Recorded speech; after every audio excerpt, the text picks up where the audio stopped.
welcome back, everyone. Welcome back to another weekend edition of the Korean StarCraft League, the KSL week number 59. I'm, of course, your site VIP, and with me, I'm joined by these amazing players, by the people in the chat, and by my plushies as well. Welcome, everyone. Welcome. It's been far too long. It's been 2 days since our last stream here. Of course, 2 days ago, we were live with the podcast. We had yesterday off, and now we are back with some Korean StarCraft. Let us go. We have our first series. We have our first match. If you're in the chat, predictions are... predictions will soon be open, but the bracket is live. The bracket is live. Check out the bracket yourselves, and the bracket is stacked full of amazing players. We'll be jumping into it soon after the series. For now, though, spawning in the top right-hand corner of Alkyone, we have our South Korean Protoss player, the Red Protoss, representing himself, currently teamless. Let me quickly set up his name on the... UI. It is Ordinary. And spawning in the bottom left-hand corner, we have as a opponent, we have the South Korean Protoss player, the Blue Protoss, representing Genji Esports. It is Trap. And now, if you're in the chat, predictions are open. There we go. Get your gamba going, Papi. Get your gamba going. Predictions are now open. Place your bets on who you think will claim the series. Oh boy, again, the bracket is live, the bracket is stacked, and we are focusing on our initial PvP. And as a fun fact, the winner of this series faces off against Shin in the next round. Winner will... Oh, that is not the logos mod we need. Meanwhile, we'll sort out the logos mod. That was for the Ursasaurus Cup. And Trap being a little bit cheeky, mining through the mineral patches here in the center of the map and heading over towards the right hand side. With this, he can set up a fake or very real proxy pylon. Okay, the pylon is going to be placed, and it looks like it is going to be a bit of a fake out instead. Now, as we can see, Ordinary gets into the main, and Ordinary is looking for the pylon. He's looking, he's scouting, he's trying to get a read on what is going on. As we can see, the pylon is nowhere to be found. It is a fake, but Ordinary does not know that. Ordinary, you can see he's checking, he's looking, he's scouting for that pylon, nowhere to be found, and Trap is hoping for an overreaction. That's the hope, at least. Trap from IM. Yes, it's Trap. It's Trap. If you haven't been tuning in for over the past couple of months, Trap did return from the military a couple of months ago. Trap alongside Rogue. Trap and Rogue, they returned from the military a couple of months ago, maybe like 3 months ago at this point. They have returned to the game. They've been competing. They've been improving a lot. They've been taking down some big names. Trap is last week's Sparkling Tuna Cup champion. He did win the Sparkling Tuna Cup over Shin, if I recall correctly. Last week. Likewise, Trap has been, he's been improving a lot over time, and if you were listening to the podcast, Trap is one of those players that we've been keeping our eye on just because he's been getting better and better results. Unfortunately, Trap and Rogue weren't quite able to compete in EWC this year because by the time they got out of the military, they weren't able to accumulate enough points to actually qualify for the World Cup. Despite how good Rogue and Trap are, unfortunately, the return didn't line up nicely with, them being able to actually be a part of the World Finals, so it was a bit of a shame. Regardless, they're both still active, they're both still competing, and they're both still improving, even in the off-season. So do you have Ordinary poking in? Unless Trap is ready. Trap already has his expansion on the way. Likewise, Ordinary has thrown his own down. Back at home, we have a take of choice. Trap does confirm it is going to be a Twilight Council opener here out of Ordinary, and Trap gets eyes on this with the hallucination. He knows, he is aware. He is aware, going to be able to force Ordinary back. Trap, I believe he was on Jinair after IM, right? He got picked up by Jinair Green Wings for a while. I do recall correctly. Now on Genji, not Jinair. Close though, close. As we have the lovely hallucination Colossus going right through the center. The reason why it was morphed in was to get high ground vision here to kill the probe, just for those that are curious, because the probe was in the steam vents and was hidden away from the prying eyes of the ground-based army. So he gets a free scout, or gets a full scout I should say, confirming the lack of additional gateways, confirming the tech of choice. And meanwhile is attempting to harass across the map. Shading out with his adepts, doesn't quite make it through. Trap is going to be forced back. So far, Ordinary, he's able to establish his own natural base. Both players have similar economies. Trap has a slightly higher worker count. Again, you know, he was hoping for a bit of an overreaction, hoping to try to get into the mind of Ordinary earlier with the fake proxy. That shop does have that slight worker lead. Instead, we do have our third bases being thrown down by both players. Both players are expanding. Both players do confirm. Ooh, we do commit to the shade, getting one probe kill. But can the Adepts escape? It looks like they're going to be shut down, at least one of them. Oh, ooh, not quite. Okay, both of them make it out. Not bad. Both of them do escape. Blink is about to finish up. The advantage for Ordinary is that Blink timing, finishing up in 5 seconds. Trap a little bit further behind, but he's just going to be chilling back at home, establishing his third base, setting up his shield batteries, and working towards a longer game state, towards the mid-game. Headed into the mid-game here. Both players are taking up into their robos, into their forges for +1. Once again, Ordinary is slightly ahead in that respect. He has a slightly faster forge, has a slightly later robo, unfortunately, but not the biggest of deals. Again, we'll have a bit of a sharper +1 timing. As Trap instead is vying for map control. We spoke about it earlier, but that's, yeah. We need another Colossus. Once again to get high ground vision. Ooh, and we do have an Adept, 2 Adepts even shading into the natural base, 3 probes going down, not bad. Ordinary does take a worker lead. Trap was slightly ahead earlier, now Ordinary is catching up. Adept gets shut down. Trap will pull back. But again, these are these little steam vents here which do shroud you in steam, so it means you can't actually see the units. Also, just to quickly go over this a little bit more in depth, it isn't just that there's steam here, but the steam vent is close enough to the Xel'Naga to contest it. So even if there's an army here, the opposing army, it isn't enough to actually take control of the Xel'Naga to actually kill the unit that's hidden in the steam vent. That's why we've seen 2 hallucinated Colossus already, just for high ground vision, just to kill that unit. That's just a little dynamic that you see on Akiane. As Adepts do shade in towards the natural, getting a probe kill, getting 2, not bad. 2 probes go down, Adepts get cleaned up, trading 2 for 2. Both players backing off, Ordinary looking to expand, looking to take a 4th. 4th expansion on the way, Trap doing something similar, also setting up.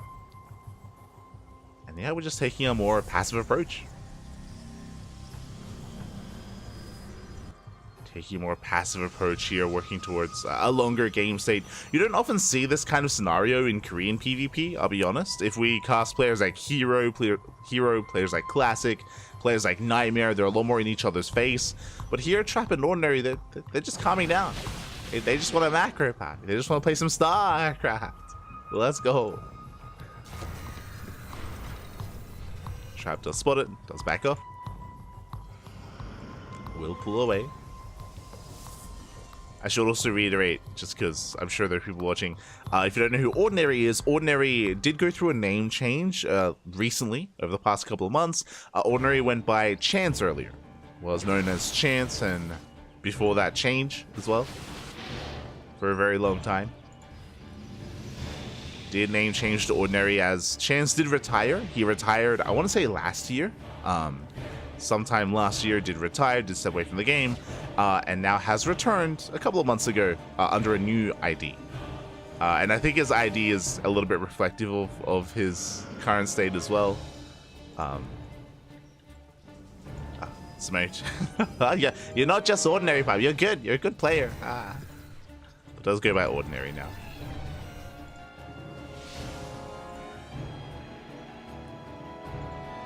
Known for being a bit of a smoger. It's okay.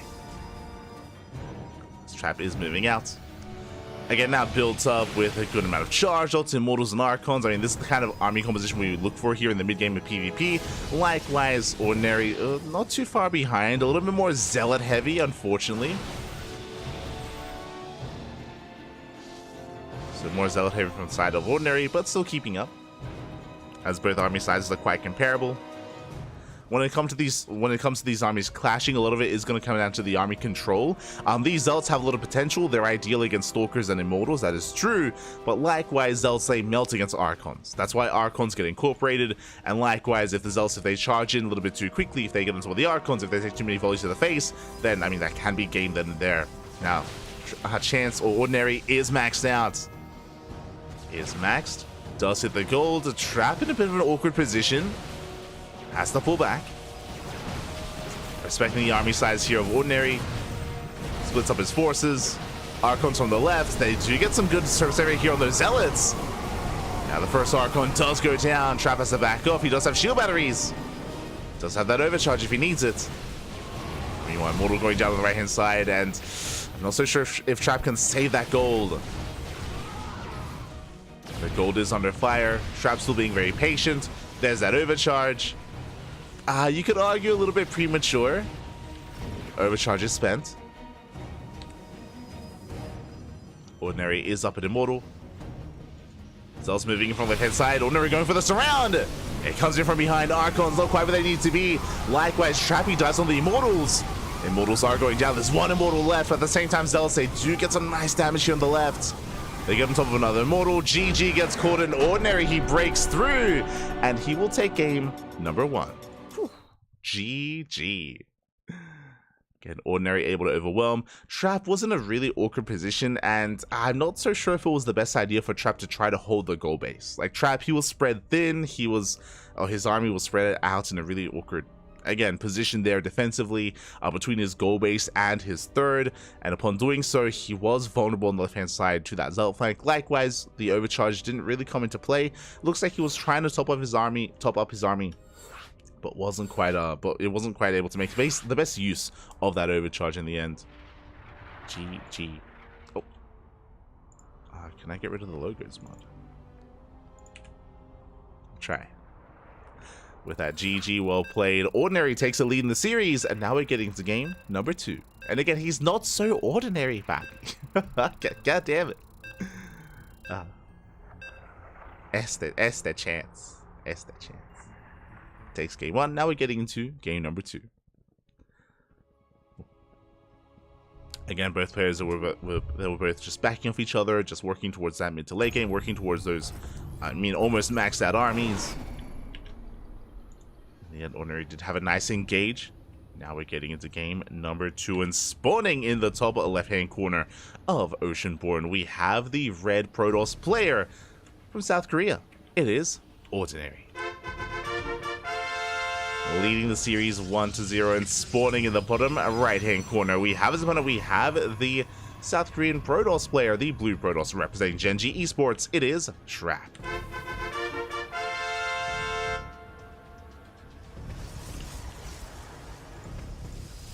Yes, he name changed to Ordinary a couple of months ago. Just to reiterate once again, Ordinary is Chance. Did name change a couple of months ago when he returned from hiatus or from retirement. Chance did retire, and then he came back as Ordinary. Let's go. Let us go. Here, yeah.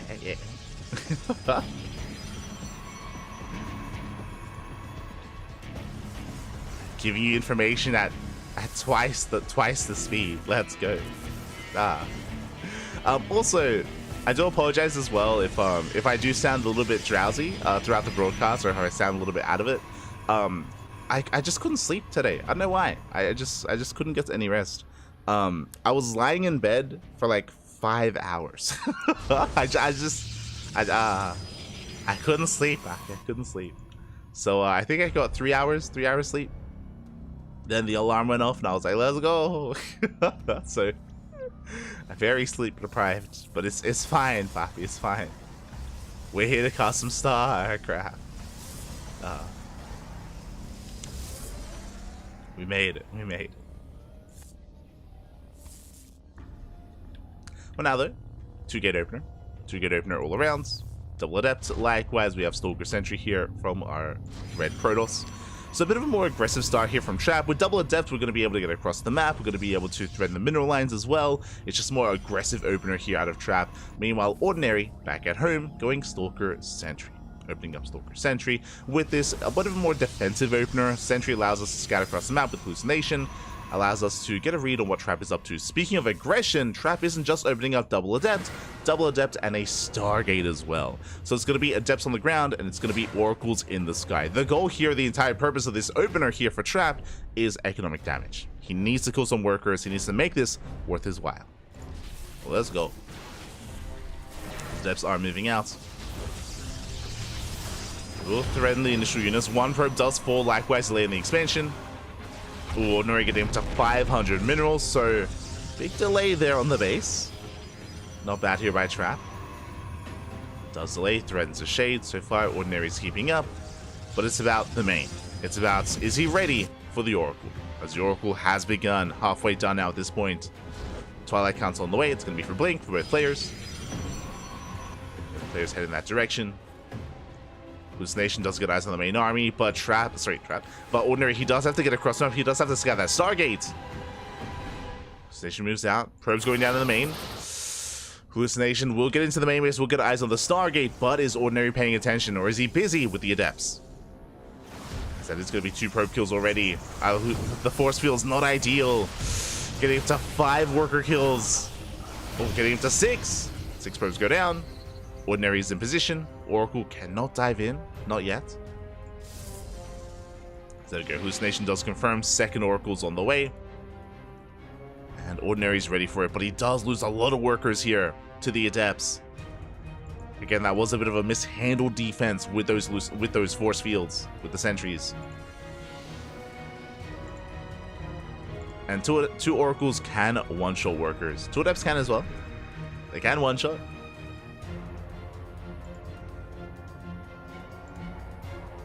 Yeah, trying to keep up. 3 sentries here with their natural.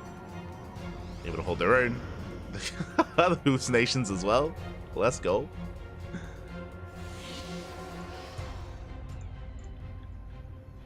Okay, the natural. We do catch a couple transferring workers. 2 probes go down, not bad. And with that, Trap maintains a worker lead. On top of that, keeps these Oracles alive, which means they can go in, they can get even more economic damage as well.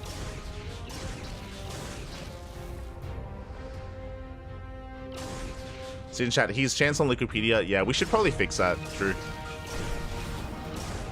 Wikipedia is notorious for being a little bit late when it comes to name changing. When it comes to updating. I know sometimes they can be a little bit adverse to that. Especially for Chance. For some of the history of Chance, he has actually name changed quite a lot in quite a short period of time. Especially... if you recall, I think it was last year or the year before, where he was changed, then went to Chance, then went to Jaw Titan, and then back to Chance. But now he has stuck with Ordinary in his return. Maybe we'll get around to fixing that on Wikipedia.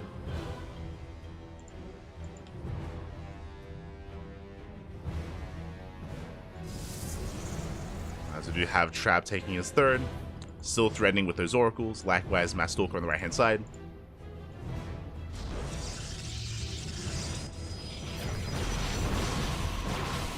Gets a worker. Takes down the pylon. Not bad. Trying to drag the army out of position. At the same time, Oracles, ooh, they don't quite go in yet. But the third base is going to be denied. Oh. Yeah, big cancel on the third. Oracles dive in. And Ordinary's having a hard time keeping up. He's going to lose a lot of these Stalkers. Oracle's into the main. He is ready for it though. Overcharge gets swapped. Ordinary. He's holding. Does defend. But behind this, Trap taking a third base. Getting further ahead. He's up in workers. Now going to be up in bases. The pressure is on the red Protoss. Dark Shrine is now done. DT's waddling out. That's going to be how Ordinary bounces back in this game. The Robo is on the way, but it's not done yet. There's no expanding though. There's no taking the third. Up! Can we cancel? Oh my god. Ordinary does cancel in time. Now, if Ordinary can kill the Robo, that... I was going to say that could be game, but there are Oracles, right? There are Oracles, it's Revelation. Likewise, Trap overwhelming the Stalker army of Ordinary. He has to back off, leading out even more Stalkers. DTs do get into the mineral lines. Probes are going down. The third base has fallen once again. Does force a recall. It's going to be 12 worker kills. We have an Oracle in each mineral line. Oh, Trap recalling to the third. And that's going to be 17 probes. And what's crazy is that Trap is still only down 6. Down 6 workers here. But he has a third base so we can replenish quite quickly. So that was good damage. On top of that, because of the recall, now Ordinary can expand.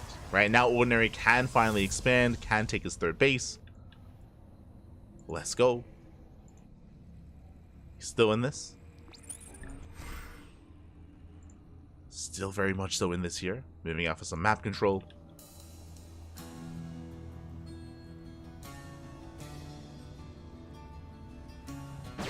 In. Oh. Poking in at the front door.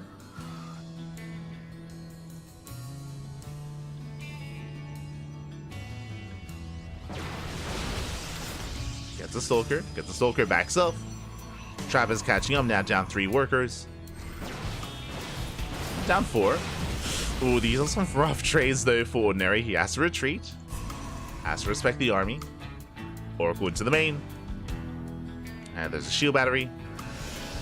Going for the stasis. Ordinary pulls away. And the 2 probes get caught. Not bad.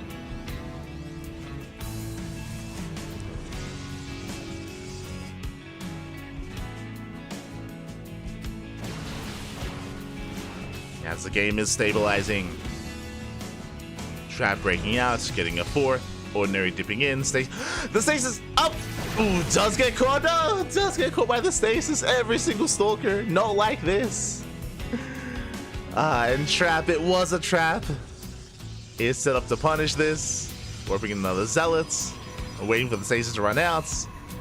And how many Stalkers can Trap catch here? Oh boy. I believe recall should be... Yes, recall still on cooldown. Has to recall instead. Sorry, I meant to say Blink still on cooldown. Has to recall instead.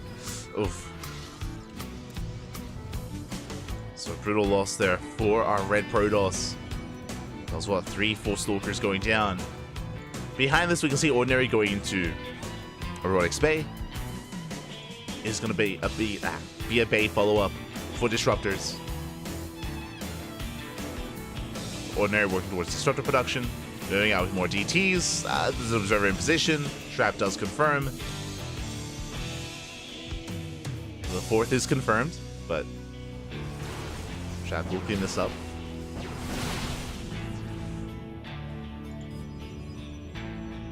Now, Disruptors do scale better into a longer game state, and if if Ordinary is given like another 2 minutes, these Disruptors are going to be so worth it. They're going to pay off so much. The problem is that Trap is here. Trap is already moving out across the map here and now, and Ordinary doesn't have the time for Disruptors. They're on the way. Trap poking in. Leading off some of these Stalkers, some of these Zealots. No Archons to defend. There's the overcharge. Ordinary buying time. Buying time, forcing Trap back. Disruptor has arrived. Ordinary, he's holding. He's holding.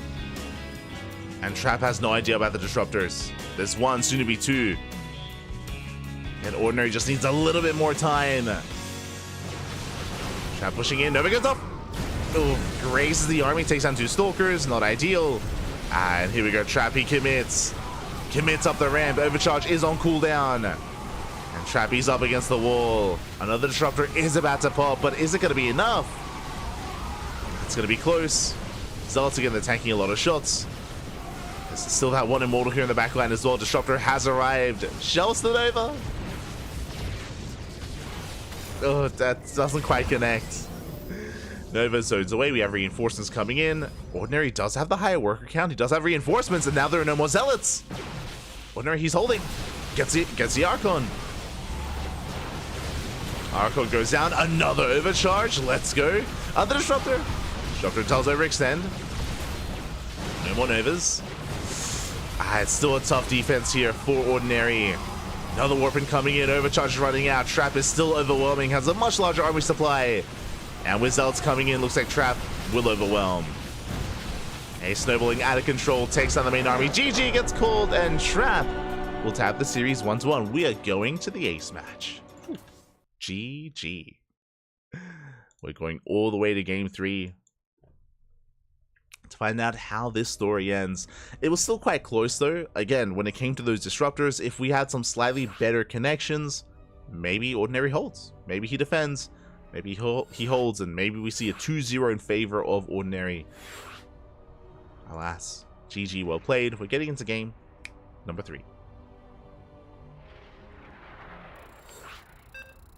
No. Getting into that third game.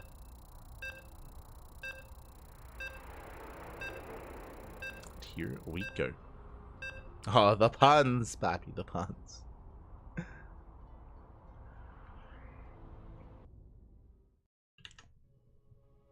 Let's go.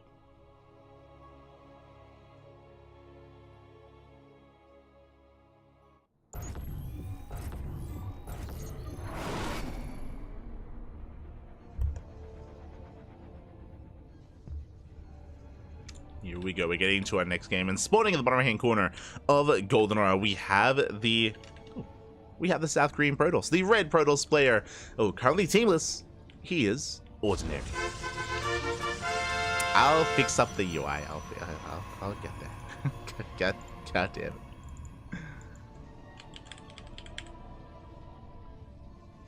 One moment. I got you.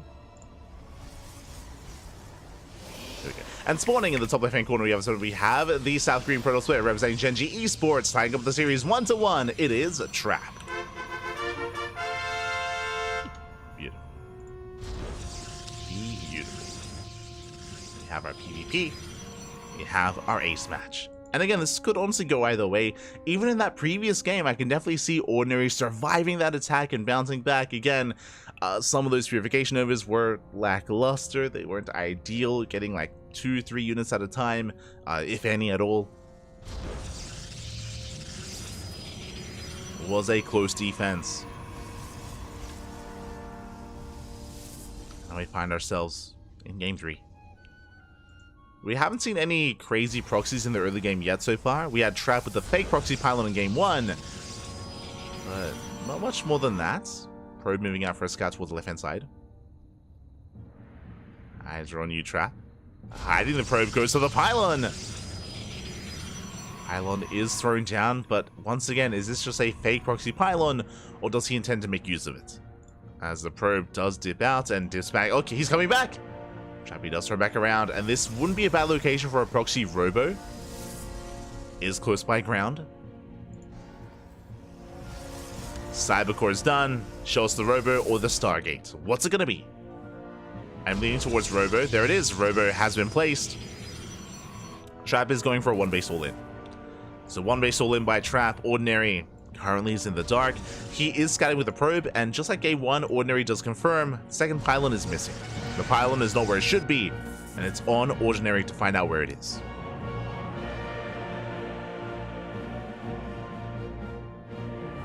Go. He's scouting. He's looking. He is scouting. He's checking, and with the second probe, he will come across the robo. Ordinary. He's aware. He's aware. He knows what's going on. Does confirm. Stalker's moving out, and with these Stalkers, he's going to be able to depower that robo. Trap likewise moving out with double adepts, headed for the main base. Pylon is going to be targeted. The adepts, can they get into the mineral line? Ordinary, is he paying attention? There is a probe in position. Is in position. Oh, he does wall off. Does wall off in time. Depowers the robo. Denies the immortal. Second or backup probe is on the way to repower. Adepts are denied. Big delay here on the proxy. Ordinary checking for the probe. Does get into the high ground. The robo taking a lot of damage. And here comes the surround as well. Trap. It's not going to get up and running. It's going to be denied once again. Going for the robo, just ignoring the pylon. The confidence. Ordinary. Let's go. That's a kill. That's a kill on the robo. Trap, he backs off. And Trap, he's in a lot of trouble. He's rebuilding the robo back at home. And Ordinary going for the counter proxy to punish. Ordinary, he's waddling in. He's waddling. Let's go. He's a normal man. He's the Protoss equivalent of Oliveira. He's crazy. Pylon's gonna be targeted. Trap stuck in his main. Does have an even Stalker count though. Oh! Will force Ordinary back. Likewise, Trap, he does get the better trade. Yeah, takes out a Stalker. Takes out a second. But here come reinforcements for Ordinary. He forces a ramp! Does lock down the army. 2 Stalkers left. They're gonna be targeted down. There's 1 Stalker remaining. And is this how the story ends? I was ready to follow Trap into the next round. I was like, oh, you know, Shin versus Trap, that's going to be a rematch. It's going to be a lot of fun. A rematch from STC. I was looking forward to it. But no, Ordinary has other plans. He's here to have a normal performance in the tournament. Like a normal man should. Like an ordinary person, if you will.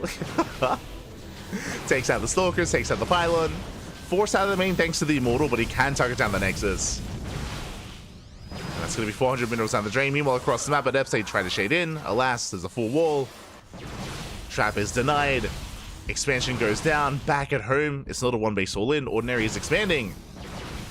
And Ordinary, all he has to do is contain Trap on one base for as long as possible. Just contain, Pappy. Even baiting out a force field will be okay. He has a prism to juggle. It's a micro back. Going for the gateway. Oh! The force field. Locking down the army prism, taking a lot of damage. Taking a lot of hits. Nice counter micro. Juggling does continue. Gateway falls. Oof. Ordinary does lose a Stalker. Has to be. Oh, the prism! Oh my god, prism falls! The prism gets sniped. And with that Trap, he's still stuck on one base. Not like this. Back at home, Ordinary saturating his natural, getting into his own immortal production. Robo is done. Ordinary just calming things down, building up. Now, Trap still maintains an immortal lead, that is true, but as the game progresses, he's going to fall further and further behind. Time is on Ordinary side, which makes sense. Makes sense. Just like Oliveira. The bias. Oh, not the force fields he was hoping for, but doesn't quite get the immortal. Prism does juggle back. Saves it once again. Ooh, taking a lot of damage. Ordinary has to retreat. Trap will break out.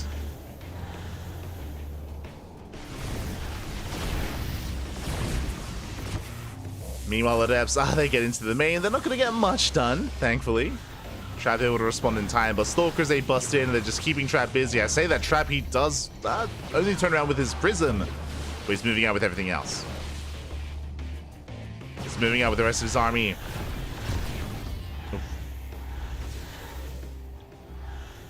Ordinary is pinned back in the corner of the map. Ground army moving out. Ordinary is more than ready for this, though. Has 2 Immortals. Shield battery overcharged. 3 Immortals even. Yeah, Ordinary is looking quite solid here. He won't be broken. Not in one location at least. Phoenix comes out. Stargate follow-up. Now, what's important about the Phoenix production here is that this is just a secure way to shut down the Prism. Like, this War Prism, there's no escape, and GG gets called. Ordinary will take this series 2-1. A massive upset will advance on to the next round to face off against Shin. GG. Oh my god. Bappy. GG, well played. Congratulations here to Ordinaries. He does take this series, does take down Trap 2-1. And again, this is not a Trap that's out of practice. This is a Trap that is in form. I mentioned before the Trap, he's been on fire as of late. He was this week's STC's champion, defeating Shin in the grand finals in a best of 5. Not just that, but Trap has been taking down some big names week after week after week. Ordinary, less so. Ordinary, he's more of like a semi-pro. He's more of an up-and-comer more than anything. Ordinary wasn't quite able to break into the pro scene when he did retire last year. And yeah, it was a bit of a bittersweet end to Ordinary, where he had a lot of potential as a player, but here he's back, and not looking too bad at all. Not looking too ordinary. GG. GG, well played. Congratulations to Ordinary as he knocks Trap out of the tournament. And now we can take a moment to have a look at the bracket and catch up on what's been going on. Let's go. Let us go. Exclamation mark B in the chat if you guys want to have a look at the bracket yourselves. The bracket has been progressing. We have a Classic taking down Rebellion 2-0. Classic up against Creator in that second round. Unfortunately, there was a walkover. Creator, he does get a walkover over Miyamika. Feels bad, man. Miyamika not able to compete or not able to be available here this week. Scrolling down, we have Nightmare. Nightmare takes down Nice 2-0. Very nice to see Nice in this bracket. We'll go over it in the podcast, but we were discussing how Nice actually retired. He did retire, did announce his retirement not too long ago, so we were concerned that we had seen the last of Nice, but no, did sign up for this week's event. Do love to see it. But now we see Nightmare moving on to face off against Beyond in that second round, and we have our next series. We have, of course, Ordinary up against Shin in that second round.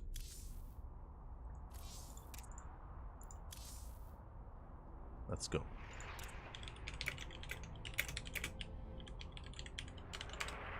We'll message some players and let them know.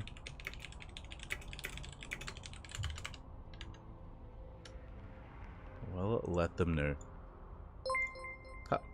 And also, before I forget, a big shout out in the chat. Bobby God, thank you so much to Pig. Sorry, it happened in the middle of the game, and I was a little bit distracted by what was going on. But thank you so much to Pig El Chanchito for the raid. Thank you so much. Hope you had a great stream. Hope you had a great ladder session or just stream in general. Thank you so much. Do apologize for being otherwise distracted. I just wake up. It's like almost 2 p.m. here in Australia, and I did not get a lot of sleep. I'm a little bit sleep deprived, but it's fine, Bappy, it's fine. Thank you so much for the raid. Hope you had a great time. Big shout out to Pig. Just catching up in the chat. Let's go.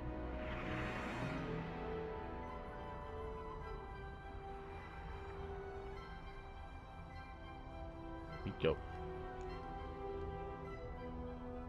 Oh, and also thank you so much, Likey X in the chat as well for resubscribing. Thank you. First ever heard Quacker, who says something else lies. True. Thank you so much, Likey. Thank you so much for subscribing, for the support for 3 months. Gracias. Thank you so much. Do appreciate it. As we are setting up for our next series, setting up for our ZVP. But yeah, we do have a lot of matches that are currently getting underway. I believe Beyond is currently up 1-0 versus Nightmare. They're just getting into game 2. I was offered that lobby, but we know what we want. Okay, we know what we want. We're following Ordinary into shit.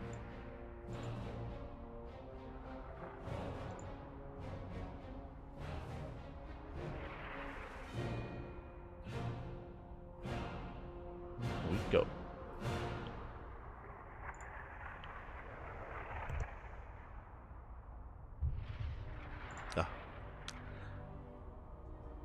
So looks like we do need a little bit of time to get things underway. Likewise, I believe Estrella versus Ryung might have already concluded. I believe that was being covered by some of the other casters. I believe Inu, the Korean caster, was covering that series. Ooh, and yeah, I have confirmation. Dark versus Estrella is about to begin. I would love to jump into that. Dark versus Estrella is a very high-profile match, but I believe there are other casters covering that already. Again, there's plenty of coverage. Shout out to Inu, shout out to Enki. Enki's casting in Spanish, Inu in Korean. And on top of that, we have Steadfast, Chicken Man, and Dave Testa casting in English as well. Alongside us, of course. Alongside the CranKy Ducklings.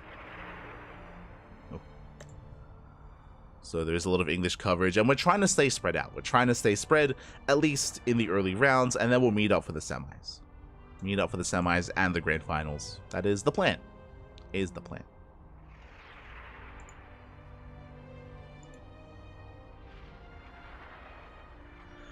Who is Chance? If you're maybe a newer viewer of StarCraft, Chance, he was an up-and-comer for a long time, a couple of years ago.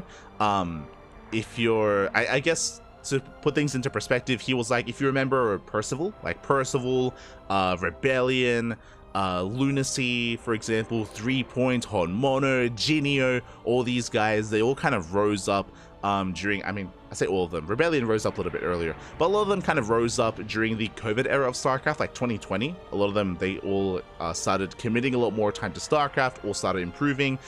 They were all kind of the next generation, or like the up-and-comers in South Korea.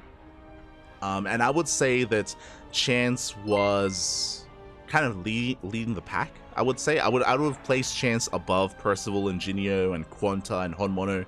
I think I would have placed him slightly higher than them, but he came up alongside all of them as well. So again, kind of relatively newer player, again 2020 onwards in StarCraft 2.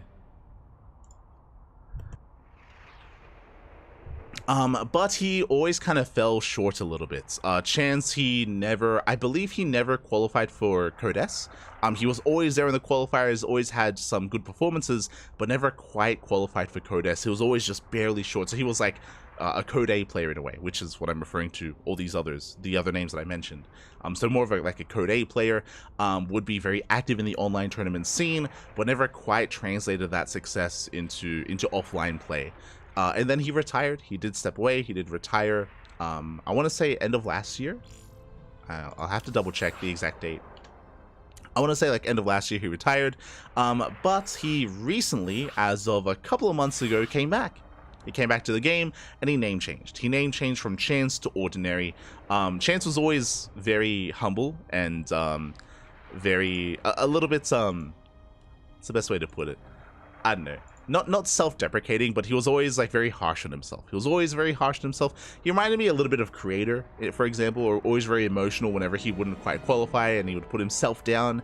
And I do think that part of his name change is that as well, changing to Ordinary, where he's like, like I'm just, just like a regular guy. Like even now, like he's not full-time. I was asking him when he first name changed, like, hey, like, are you name changed now? And he's like, yeah, I'm now Ordinary. Like I only play part-time. Like I'm not dedicating all my time to StarCraft like I was before.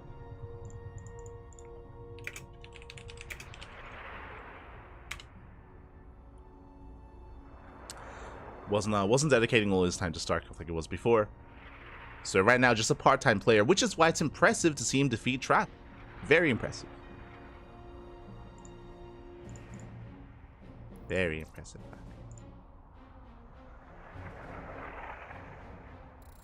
And here we go, the vetoes are done, and we're jumping into our next game. Jumping into our next series, into Shin versus Ordinary. He's just an ordinary man, true. Just an ordinary man. 1.4k in earnings, yeah. A lot of that was either through Code A or through online tournaments.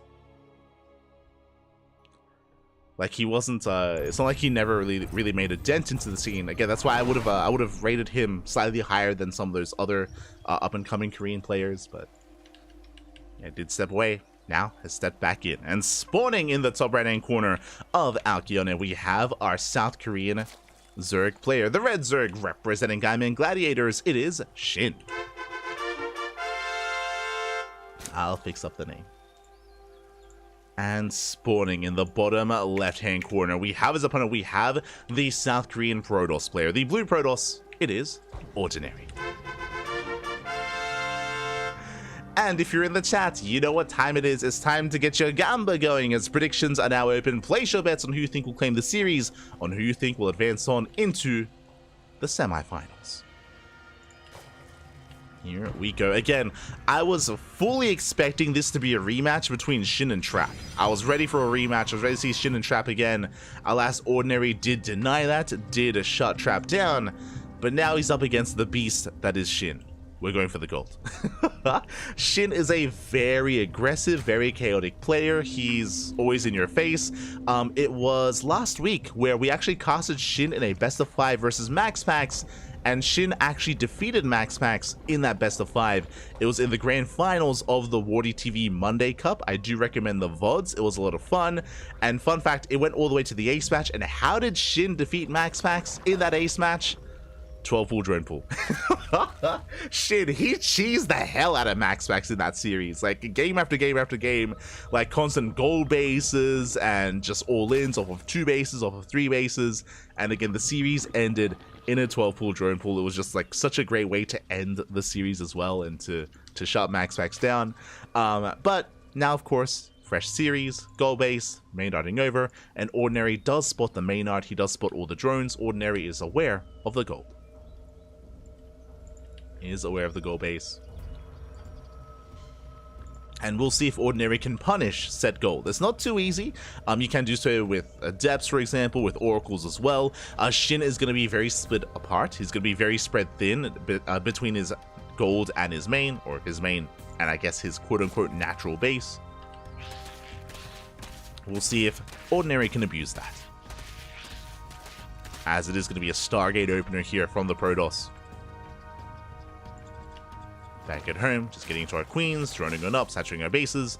This usually leads into a Roach all-in. Usually this leads into additional gases being taken, earlier Roach Warren, into like a 2 or 3 base all-in from the side of Shin, if he can get this gold base fully operational.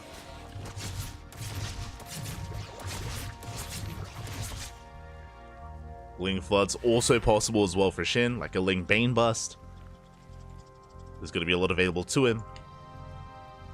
So Ordinary does move out.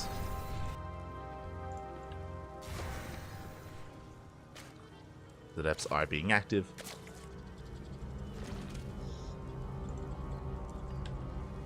And you can see him, instead of threatening the gold base, he does send his Adepts towards the main. As we mentioned before, there's a lot of, like, Shin is spread quite thin between both bases. Just have 1 queen and 4 lings here in the main. Adepts do commit, but more lings, they pop out just in time. Ling Speed kicks in as well, and Shinny will lock down these Adepts. They do not get into the mineral line. Yeah, the drones, they are kept safe and sound. They do survive. Get very clutch defense there out of Shin. Oracle dips into the gold. Spore's ready. Oracle gets turned away, and Shin is holding. Shin is holding, does get away with the gold base. Lings are moving out, and these Lings, they shouldn't break into the natural, but they are denying the third. They're containing the Protoss to 2 bases for as long as possible. Speaking of, Probe is moving out, 3rd base is now being taken, and we'll see if Shin can punish it, or deny it, I should say. 3rd base out on the way. Now, thankfully, the Oracle is staying back at home, so these Lings shouldn't get much done. They do force the activation of the Pulsar Beam, so they're wasting energy on the Oracle. Behind this, Shin is still droning, still saturating.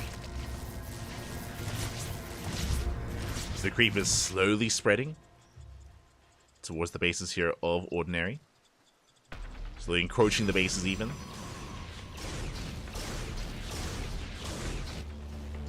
Back at home, we do have a Robo follow-up. Interesting choice here by Ordinary. Usually we see, you know, a Forge and Twilight Council +1 and Blink. With this Robo instead, this can lead into earlier Immortal production. It looks like Ordinary is maybe anticipating Roach aggression.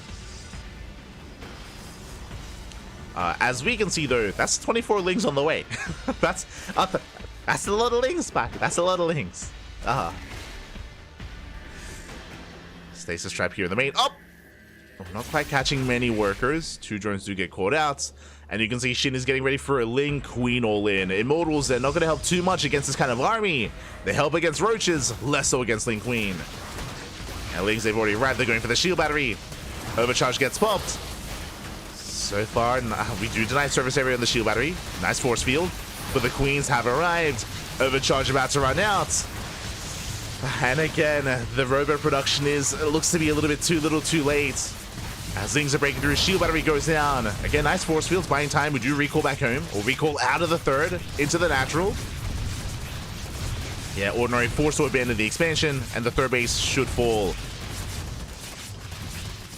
Ordinary does try to contest it, but it has to be so careful not to be surrounded. Oh no! He wants to surround!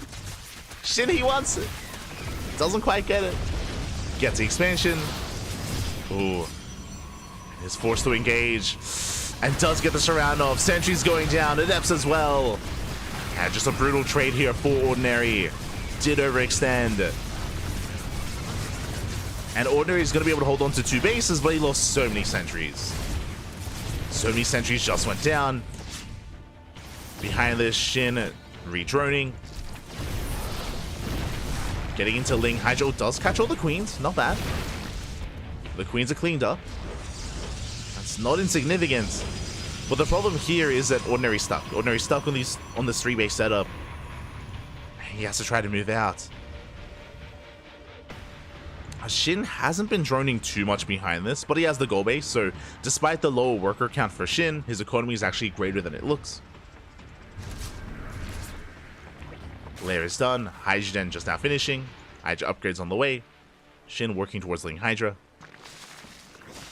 Meanwhile, Ordinary is trying to reestablish his expansion. He's holding on. Does preserve his immortals. Bay is on the way. That's going to be for Colossus. If we can get into 1, maybe 2 Colossus, then Ordinary can hold. He can force a longer game. And again, Shin is not droning. Like, he's making the decision here. Shin, I mean, it is Shin. Like, he's hyper aggressive, but he's making the decision here not to drone. Stasis in the main. Stasis goes off. Catches off the mineral line. Hydras are popping out. And if Shin doesn't trade well with this Ling Hydra army, these Hydras and all these Lings, a good half of them could have been drones. Could have been workers, could have been a faster 4th base, could have been a double expand into Hive Tech. Shin could have been focusing on his economy, but he didn't. And as a result, he's going to be in a bit of a tough position here. There we go. Shin once again looking for the surround, trying to bait out the army. Ooh, Disruptor first. That's a bold move here by Ordinary. Going for the Disruptor before the Colossus. Again, Ordinary, he doesn't know, at the time he didn't know that it was going to be a Hydra follow-up. Disruptors would have been ideal against Roach Ravager. Archons are on the way. Lings, they get eyes on the would-be 4th. They deny. Prism getting across the map, not bad. Scouting the tech. Catching up some queens. Another warping into the main. Shin, he's racing back home. Yeah, he turns everything around. These are slow lots, by the way. The slow lots, they're popping off. They're getting a lot of drones. Mate, who needs charge? Who needs speed? Nah. They need it back. 4 worker kills and the entire army does come back home. Prism, still in the main, still in the corner of the map. Can threaten once again. And Ordinary does have a 4th on the way. Now, holding on to this 4th is easier said than done. Shin still has a massive army. And Ordinary does confirm it with Hallucination. I would still love either Colossus or Storm or both. We still have more Disruptors on the way, which is quite risky. Very high risk, high reward here for Ordinary. I mean, if they connect, it's gonna be worth it. But against a more mobile army like Ling Hydra, it's harder to make that happen. Hey, the side defense is done. Shield batteries, cannons as well. Shin, he misses the 4th base. He scouts the right-hand side. He's only now checking. And now it's too late. The base is up and running. There's an overcharge available as well. And Shin, he did miss the expansion for a little bit too long. Knocking down the rooks. Shin trying to wedge himself in between the armies. Hallucination will confirm. Ordinary building up. Denying the 5th base. Charge, this time it's done. The expansion is going to be denied. Can we force a cancel? Oh, it's going to be close. We can. There we go. The cancel is forced. Prism gets away. Interesting. Now, I just assumed, because of Ling Hydra, I assumed it was going to be Lurker, but no, we're taking up into Ultras instead. Ultra Cavern on the way. Shin has been able to drone up quite nicely. Ooh, and Ordinary is pushing deep onto Creep. Calm down, Ordinary. Calm down. Get out of here. Nice force fields. Catching out a lot of Lings. Catching out a Queen as well. Ordinary rotating around. Meanwhile, at the same time, Zell warping across the map. That one Warp Prism still wreaking havoc. Getting 7 and drone kills. The Prism finally went down. And Ordinary, that creep that was once here, most of it is receding. Clearing up a lot of tumors. Ordinary, he's holding his own. Sky Toss is on the way. Stake and Stargate, Fleet Beacon as well. Let's go, man. Never goes off. Oh no! Oh my god. Catches one Hydra. Could have been so much worse. One Hydra goes down. Telerambai on the way, but Shin does get eyes on it. We'll shut it down. And it still feels like Ordinary's playing with fire. Like, we're still being very active with this army. I mean, I shouldn't feel too concerned for Ordinary because of the sentries. We saw it earlier, but force fields are so amazing in this kind of army composition just because there's no Ravagers, right? If it was Roach Ravager, then force fields can be dealt with. Lingbane Hydra, less so.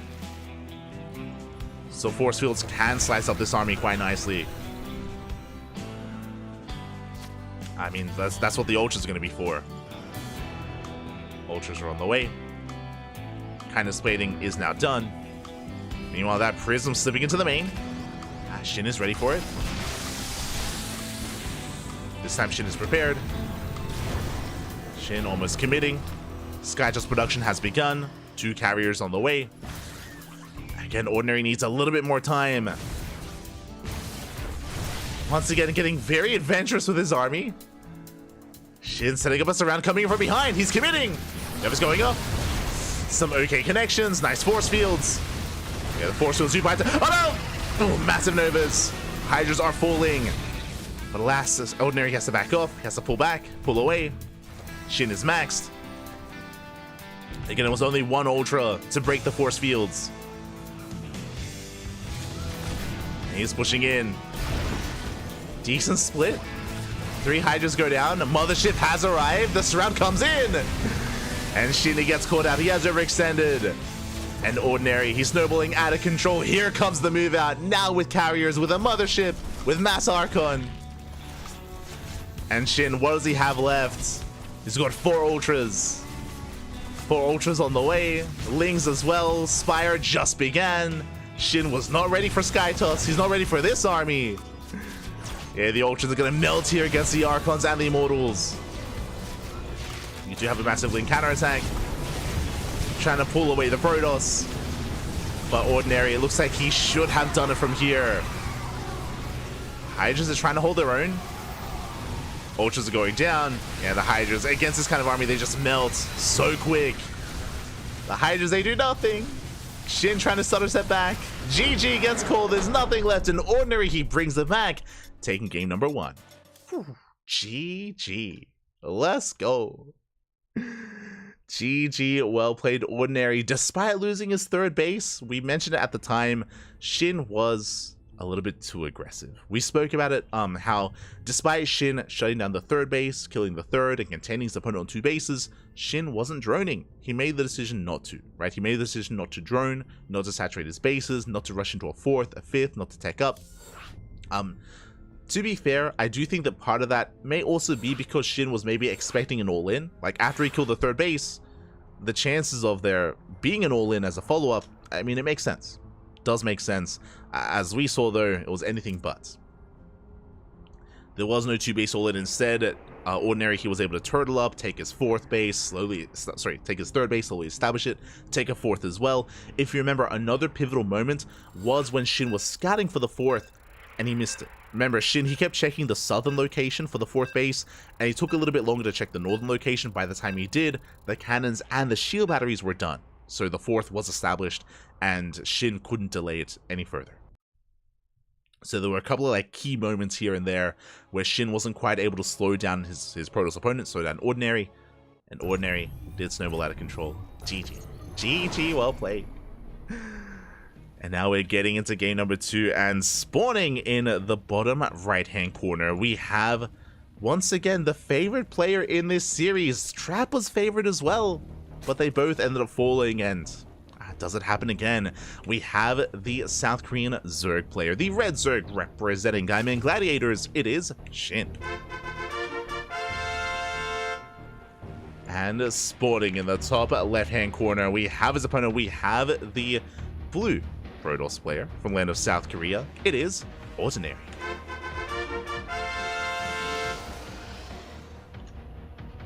Here we go. One moment, just setting up our colors. Love to see it.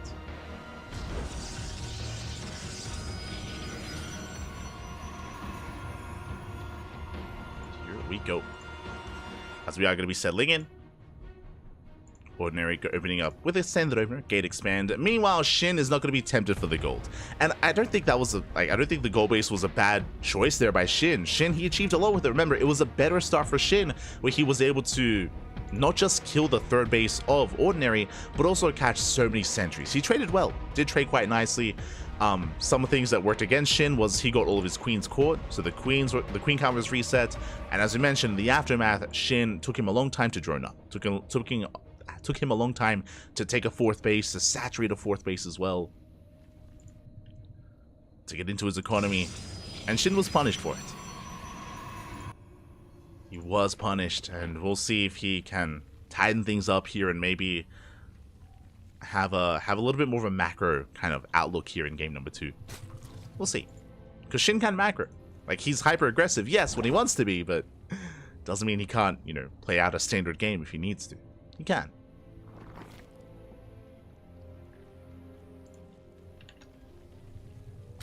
Here we go. Yo, a shout out to Rowdy in the chat. It's been a while since I've seen you in the chat, Pappy. Hope you're doing well. Hope you're doing well. Good to see you, Rowdy. Este Rowdy. Don't get too rowdy. As we have our Stargate opener in the main. As to be expected. Just hit Stargate play here out of Ordinary.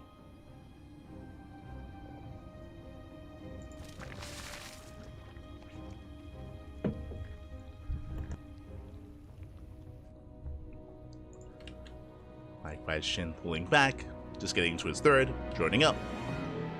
So far, everything's looking as it should, but I should reiterate as well that Oceanborn is known for its 3-base all-ins from the side of Zerg. I'm referring to German taxis, I'm referring to just Roach Queen walks across the map, even Nidus-based all-ins.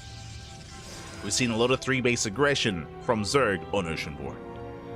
So I wouldn't put that past Shin. We'll keep an eye on his worker count, we'll keep an eye on his tech. We'll keep an eye on Shin. Shin is making an extra wave of Lings. Behind this, a shout out to MW1832 for the gifted sub to Thorn. Gah, Pappy, gah. Thank you so much. Thank you so much for the support. And shout out to Thorn as well for getting the gifted sub. Oh, now you can have noodles. Now you can eat ramen. Ah, it's beautiful. Because that surge of Lings, the goal here for Shin is to deny the third. Lings have arrived, but the Oracle is back home. And the Oracle will defend. If Ordinary had moved out with the first Oracle, then he would have been in trouble. But Ordinary keeps up, shuts down the Lings, and forces them back. Going for a Phoenix follow-up. Interesting. Now with this Phoenix, he can deny scouting. His goal here, shut down the Overlord. To hunt down the Overlord and keep Shin in the dark. But the expansion is almost done at this point. So I'm not feeling like a Glaive follow-up or anything like that. Are we feeling a second Stargate? No shot. Maybe. It's possible.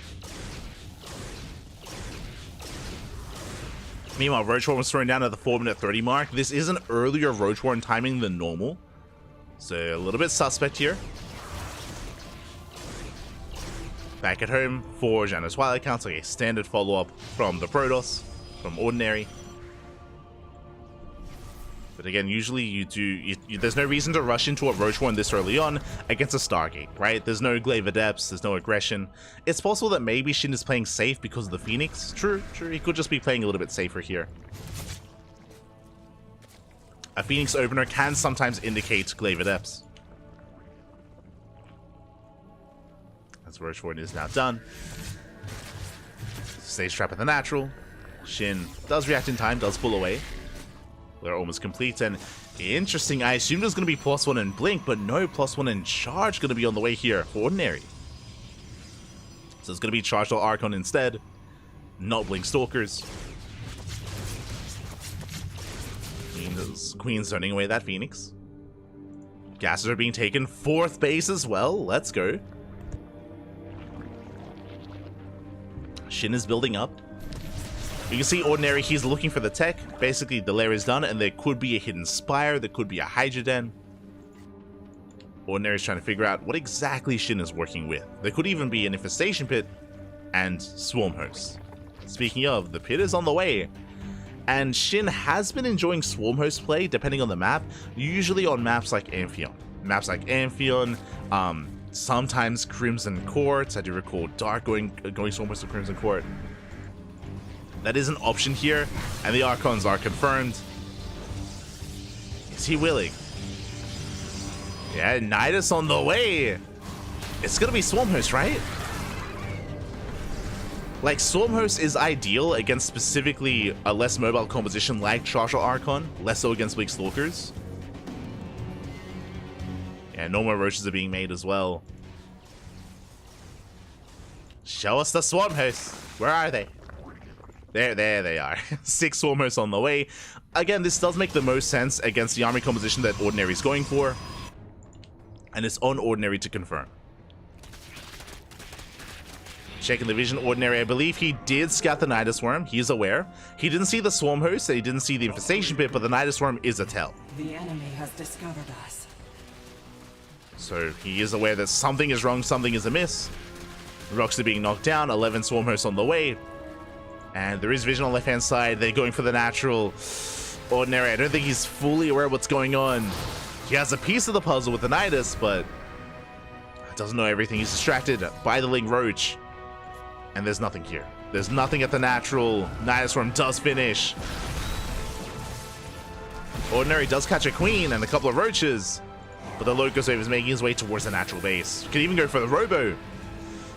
Can't deny the Colossus. He's going for it. No! Robo goes down. Colossus is denied.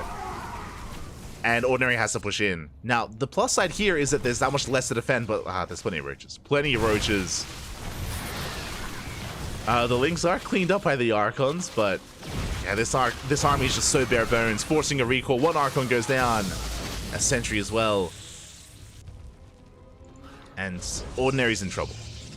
He's in a lot of trouble right now. The first Locust Wave shuts down the Robo. We have 2 more Robos on the way. That has stifled any kind of Immortal, Colossus, or any kind of Robo production.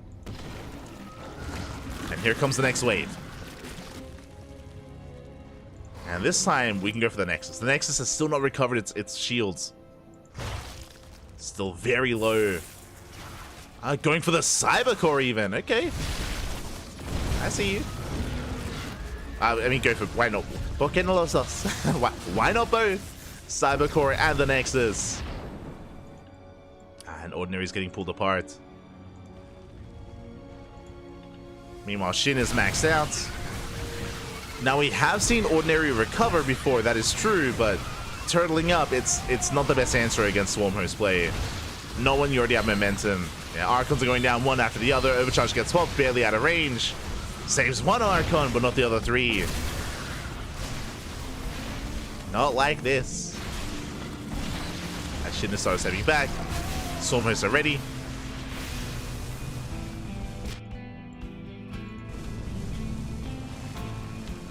Ordinary trying to hold on. Shin transitioning out of this. Hive is on the way. Lurker Den as well. Getting ready for Hydro Lurker Viper.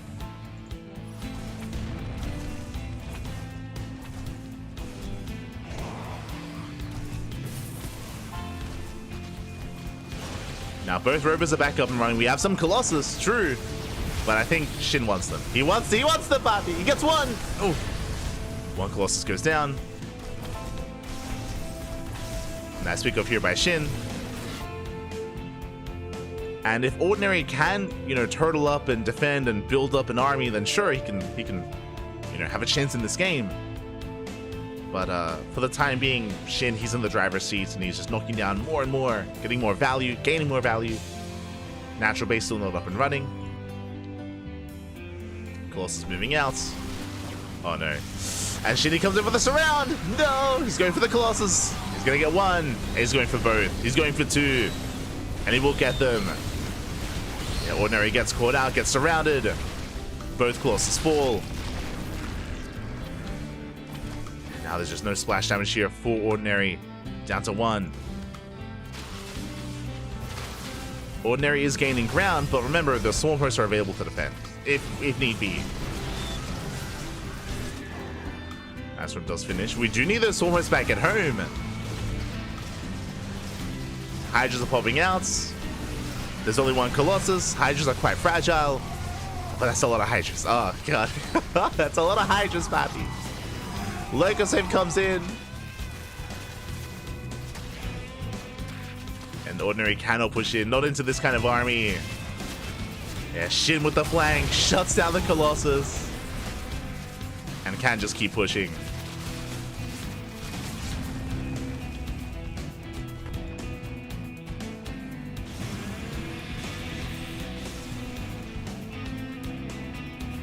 Like, at this point, I don't think Shin even needs Vipers. Like, Vipers would be ideal to yoink the Colossus to allow for the Hydras to actually gain value.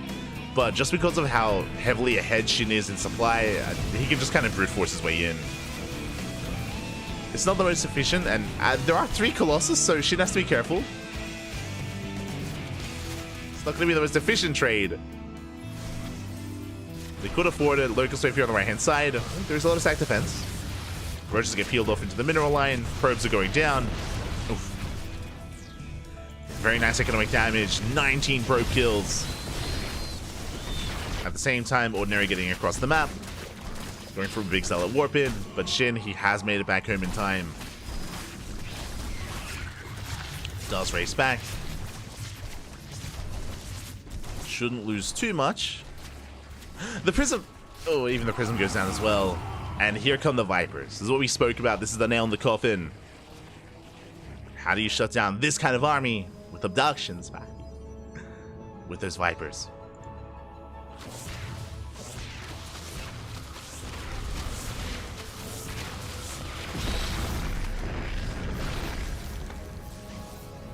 Which is they poke in across the map. I mean, Ordinary has built up a pretty solid army, don't get me wrong. But I would say that this time Shin has been able to refine his army, right? Hydra Lurker Viper, this is the ideal. Even with Mass Colossus, it's not that simple. Even with both players with similar army supplies, this is where we would have needed a High Templar for feedbacks, for example. Viper's coming in, we yoink one. Oh! Colossus does get away, but it gets shut down. Gets 2 Colossus, Novas go up. Big Novas though! Very nice connections. Novas do connect. Locust Wave coming in. Ordinary down to 2 Colossus. The expansion is going to fall. Ordinary rotating around, going for the Nidus. Catching some free Hydras. Not bad. Does want those Lurkers. Gets 1. Meanwhile, the Vipers, they did race back home to regather energy. There's 2 Vipers left. Gathering energy as we speak. And Shin, that's all he needed to do. Just deny the expansion. Deny the 5th base. But Ordinary can max out. Speaking of High Templar, here comes the storm. High Templar are on the way.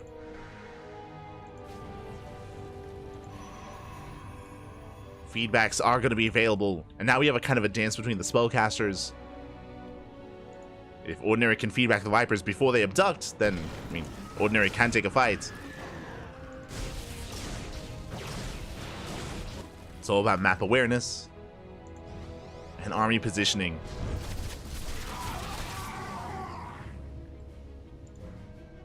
Main army is spotted. Interesting that the Stormhosts are moving out with the main army as well. Here comes the Locust Wave. And zoning away Ordinary. 5th base is going to go down for a second time. Yeah, the expansion is going to be denied. Oh, do we cancel? Up! Oh, that's a kill. That's a kill, not a cancel for Ordinary. Does catch some Stormhosts, but at this point I feel like Shin wants to get rid of them. They've served their purpose. So the counterattack across the map. Ordinary moving out. Ooh, Lurkers are in position. Massive spine shots going off. Revelation. First one misses. Second one does connect. Viper's getting ready.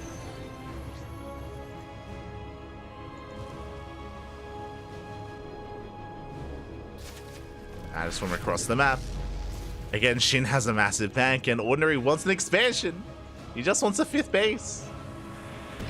And Shin is ready in both locations. Making sure there is no expansion. which basically means Ordinary's all in. Ordinary, he's pretty all in with this army. If he loses it, there's no replacing it. Especially now with this Locust Wave hitting the gases.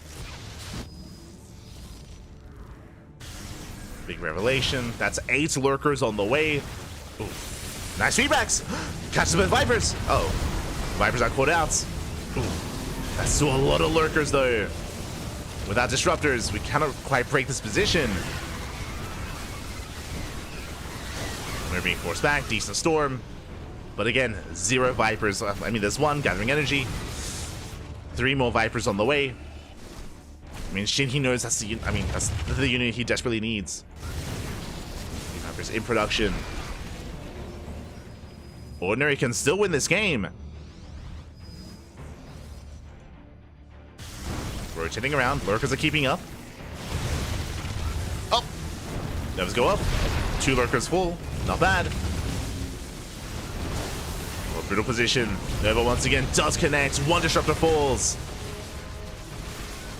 Down to how many? Down to 3 disruptors. Catching another lurker. It's going to be 10 lurkers versus 3 disruptors. The Vipers are out. The Vipers are gathering energy in the main. And are there any High Templar? There are 4. High Templar have amassed. Vipers are coming in. No feedbacks. Oh, it's an Archon. Feedbacks now come in, but the last 1 Colossus gets yoinked. Colossus does fall. Is that enough? And High Templar getting low. 2 more High Templar go down. There's 1 High Templar left. And Shin's done it. Shin, he has held. He traded well enough. Cleaned up the High Templar, the disruptors, almost everything. Locust Wave across the map. The base has fallen. That's a kill, not a cancel. Whew. And Shin from here can just remax. Can remax and rebuild. Viper's gathering up energy, and Ordinary, unfortunately, he's out of steam. Ordinary's out of steam at this point. Out of gas. Like, that push, that was it. Then and there for Ordinary. And was trading well. If Ordinary had an economy, then we could have seen a longer back and forth. I mean, nice drop here across the map. Ordinary doing the most with so little. He knows, man. He knows he still had a chance. Takes down the Ultra Cavern. Doesn't force a recall. Is saved. Oh god. As he does walk into lurker range. And he will clean up some of these lurkers, all of them even. One of the best trades. Yeah, the Soulmotes are coming into play once again, coming in from behind, going for the mineral line. And that's going to be all she wrote. GG gets called. Shin ties up the series 1-1. We are going to the ace match.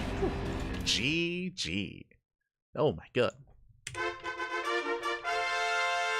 GG, well played. Shin will take it, but a shout out to Ordinary because that was a really rough mid-game for Ordinary. Very rough mid-game where Ordinary, he was losing his 5th base over and over again. He was losing his production, his robos, he was being torn apart. Despite that, Ordinary did stabilize. In a way, Ordinary, he was able to eventually establish his 4th and eventually max out. And he had a comparable army. He could definitely threaten Shin. Ordinary by no means was out of it there, but alas, did run out of steam, of course. As you mentioned before, had no economy to sustain those losses, and eventually was overwhelmed. Eventually. Wasn't easy though. And with that, we're going to the ace match. We are going to game 3. And we'll see how this story ends. Until then though, un momento.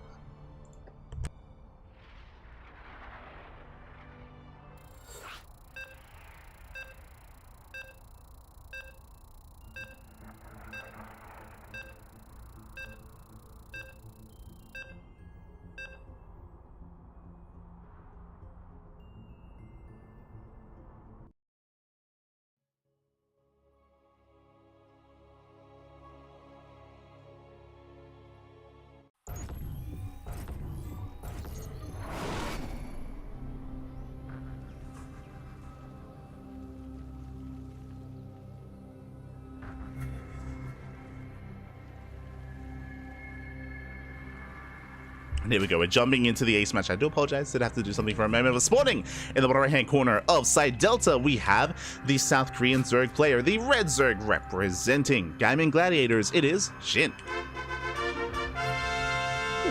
And spawning in the top left hand corner, we have the South Korean Protoss player, the returning Protoss. He is Ordinary. Anything but happy, anything but Ordinary. Let's go. Hello, drone. As how are we gonna end this series here? As Shin moves out across the map with a cheeky worker, and I imagine is going for a hatch block across the map, going for the natural. There is that hatch block. So with this, he will disrupt and delay the economy of his opponents. This shouldn't be an all-in. Back at home, Shin is droning. Shin is going for his expansion. Shin is going for a longer, later game, but is going to be, forcing some inefficient mining. Does force the boys to be pulled. So a nice little start here for Shin. Likewise, across the map, though, the probe is still being quite active, and it wouldn't be a bad idea to throw it in a pylon to make sure that Shin can't expand. As he's going for a gas pool follow-up. Okay. Back at home, the Zealots being forced out. That's going to be 5 workers off the mineral line here for Ordinary, plus a scouting worker as well. Again, Ordinary, his goal here is to delay. There's that pylon. Now we can back off. So a nice bit of counter damage here by Ordinary, forcing the unnatural natural. But again, back at home, his own tech and his own expansion, it's all going to be a little bit later. So there's a cancellation on the expansion. Now, of course, Shin even trying to go for the gas steal. Gas steal is denied.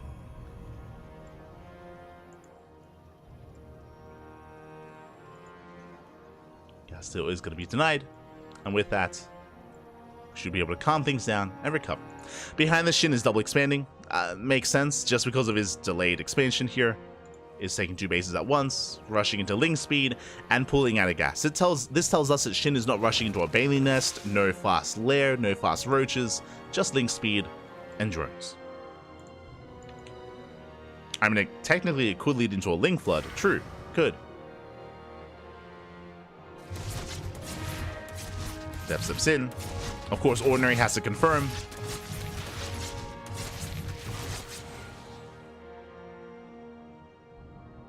Does have to confirm what's going on.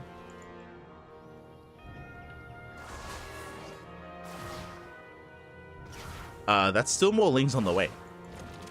Shin is Ling flooding. Shin has not droned. He only has 20 workers. Queens are moving out. Lings are moving out as well. Ordinary does spot a transfer. Okay. Now Shin is droning up. But that's still a lot of Lings back. That's a lot of Lings. Getting up to 18 Lings at this point. Ling speed about to kick in. Ordinary does get into the mineral line. Just gets 1 drone. Gets 2. Uh-oh. Gets 3. 3 drones go down. Nice trade here for Ordinary. And he's getting another? Getting 4 drones. Oof. Yeah, 4 workers to 2 adepts. That is a better trade for Ordinary. Especially considering how many Lings were made. Like, this was an overproduction of Lings. And for them to not keep the mineral line safe, that is a big blow here to Shin. Back at home, Ordinary walling up on 2 bases, throwing down extra gateways. His tech of choice, Twilight Council. This could be a Glaive Adept build. Would make sense. Considering the lack of tech, the lack of gas, Glaive Adepts could just overwhelm Shin. We'll see whether or not it is. Shin trying to dive in, gets us around. Takes down 1 Zealot. There's a force field. Up! He wants a Stalker. There's a force field. Whew. Ordinary will hold. Does force field in time. Roach Ward now gets placed. And what is it going to be? Do we go for Blink, for Charge, or for Glaives? And we have the answer. It's going to be Charge. Okay. Charge on the way here for Ordinary, working towards Archon production as well. I'm curious if he throws down extra gateways. For now, it's only 4. Only 4 gateways. If he throws down a 5th and 6th gateway, it would be indicative of a 2-base all-in.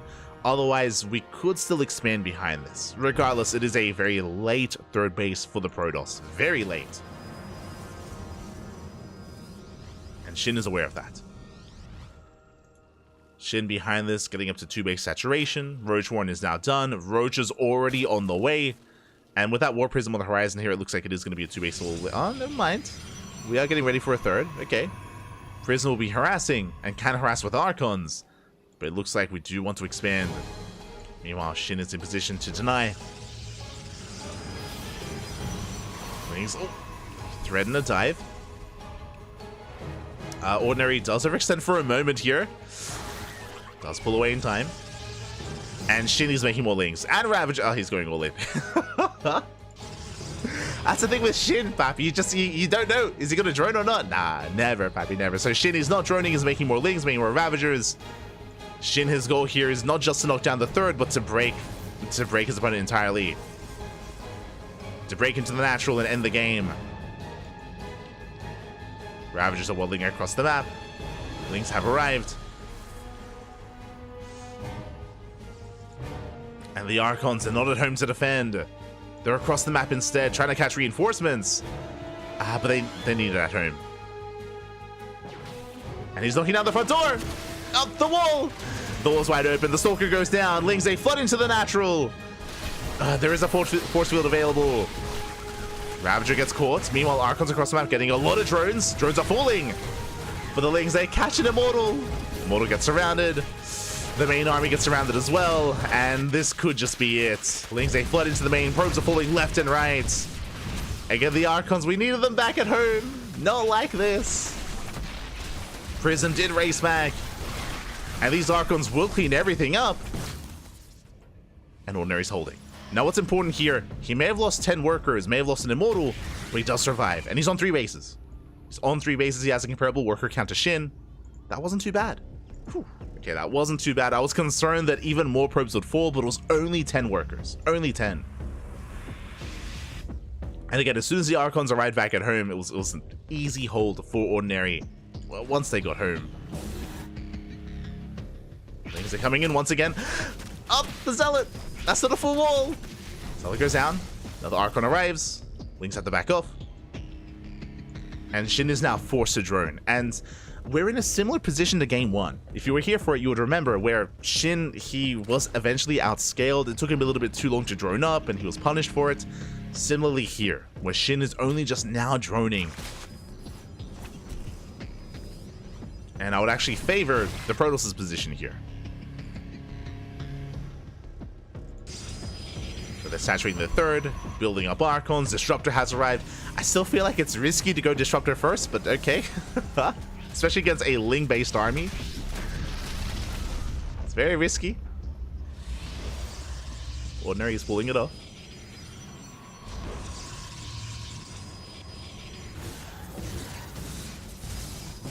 Ordinary does keep up. Move to the Archon drop. Ooh, and Shin is going for the Spire. Okay. Spire is on the way.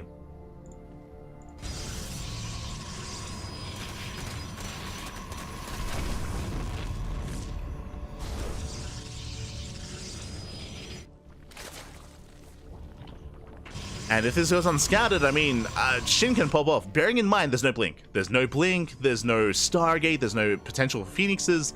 The only thing that shoots up is Archons. Archons and Sentries. Ordinary is not ready for Muta play. Go for multi-pro aggression. Gets eyes on the 5th. Won't trade too poorly against the Roaches. Trades well against the Lings as well, but again, he doesn't get into the main. He does not scout the tech. Spire is done. And is this how the story ends? Is this how the series ends? With Mutas? It could. When the Mutas arrive, it could force an all-in. Again, the Mutas, I don't think they can really fight the Archons head-on, so it's possible that Ordinary may just send everything across the map and trigger a pseudo-base trade. As that is going to be 5 Archons. So Shin has to make a choice. Does he try to engage with the main army, or does he avoid it and go across the map instead? Because here comes Ordinary. And Shin can't fight this. Uh-oh. Mutas have arrived. Oh no! They're running into the Archons! They run into the Archons, one Muta goes down. And Shin, he's going across the map. He avoids the main army. He's going across the map instead. We're going for the base trade. Let's go.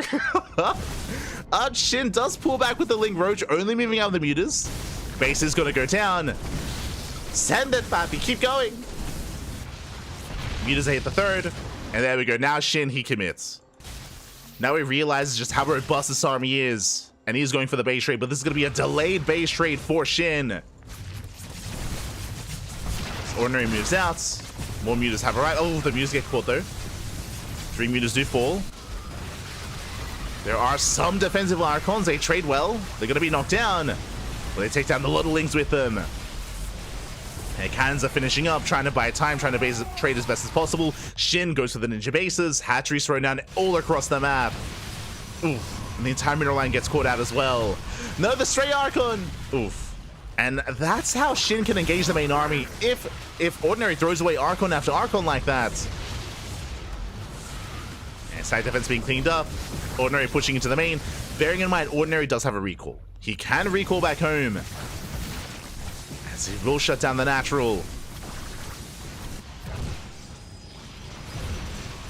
Does he though? I think he will, otherwise he would have sent an army into the main as well. Oh, never mind. Slowly pushing towards that main base of Shin.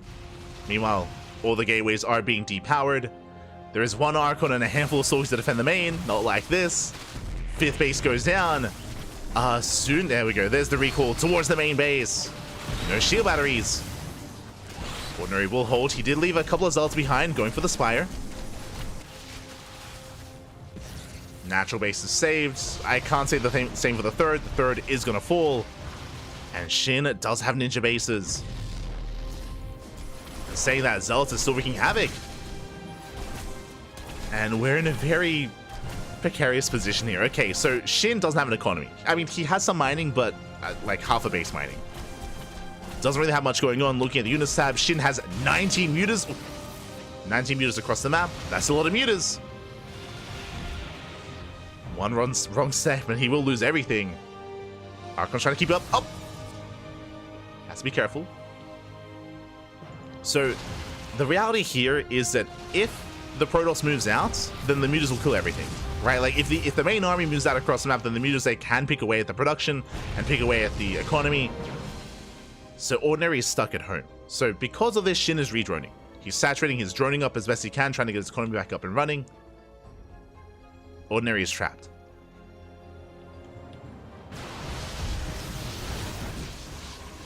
Shin playing with fire. Oh, Archon's in position. Big shots going off. We had 19, now down to 17. 17 mutas. Oh, and they are trapped.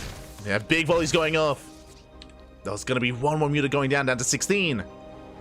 And every muta is quite valuable here to Shin. So calm down, Shin. Calm down. The Archons will split. Oh, losing another muta down to 15. Behind this, Shin has saved his Roach Warren, so he can switch into Roach Ravager.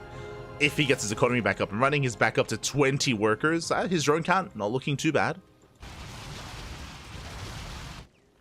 Again, the mutas are keeping the Protoss pinned. For now, and Shin, he has to get his economy back up and running. Get into Roach production while he can, because eventually Ordinary will break out. Eventually he will, break free from his contain. And he does have a terrifying army. In a head-to-head fight, I would favor Ordinary. The Prism goes down. Losing one muta, down to 14, I believe. Yeah, 14 mutas left. That was a good pick off though. Catching the War Prism. Most of the tech was saved for Ordinary, bear that in mind. He's building up Phoenixes. Fleet Beacon on the way.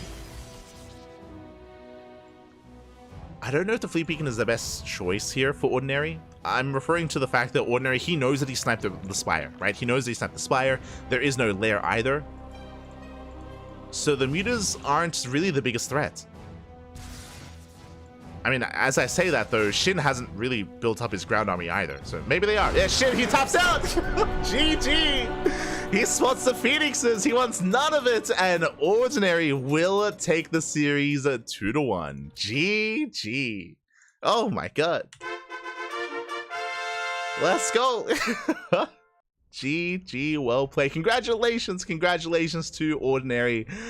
I mean, Shin was bleeding out a lot of mutas there, and he did need more time. Technically, I do think Shin could have tried to stay in there just to see if he could buy more time and build up an army.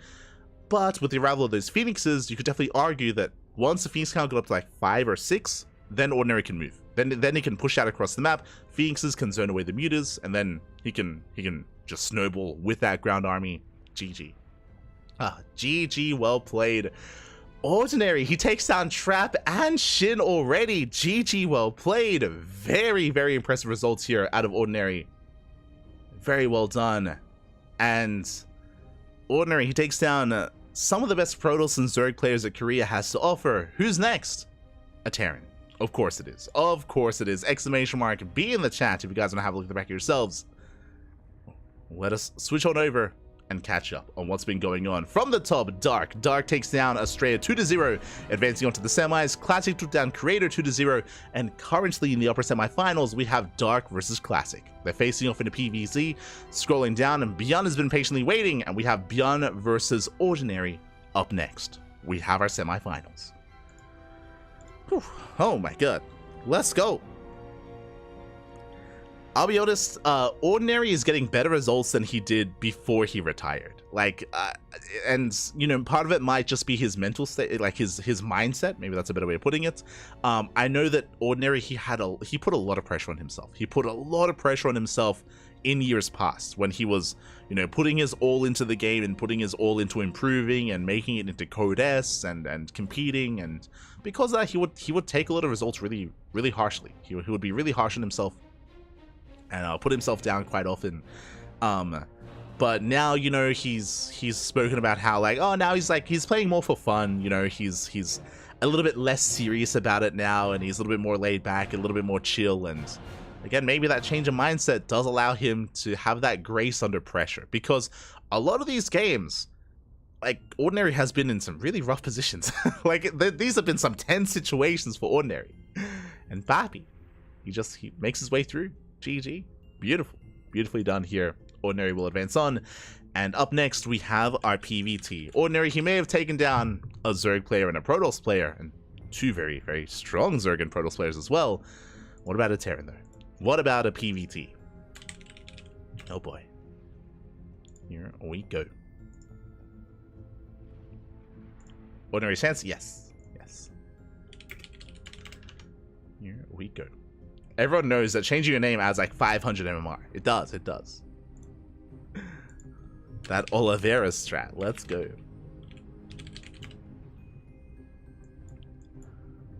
Let us go. Just quickly slipping into some DMs to make sure we don't get left behind.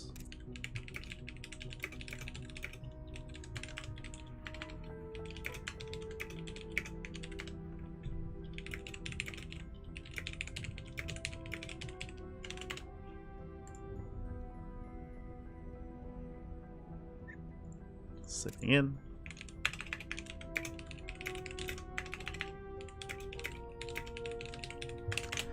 And vetoes are currently underway. Once they wrap up, we can jump into our next series. Just catching up in the chat. Just catching up. Does Chance have a chance in PvT? Is he ordinary? Or is he extraordinary? Let's go. Are we waiting for Dark Classic to finish so that everyone can join this TVP? No, they start at the same time. So I believe the other casters are covering Dark versus Classic. We will just jump right into Beyond versus Ordinary. So typically they just occur at the same time. If Dark and Classic wrap up in time, then they can join us. Otherwise, they'll jump in mid-series. Depending on the length of the games, of course. Depending on the length.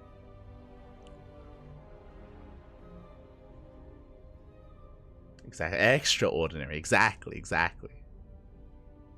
Is this what we petition for him to name change again to Extraordinary?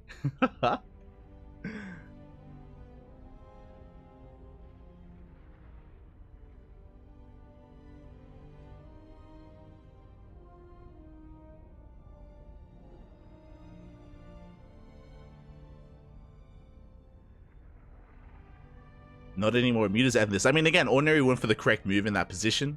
Again, he wouldn't be able to keep up with the Mutas, but he didn't need to. Went for the base trade. Went for the base trade, papi.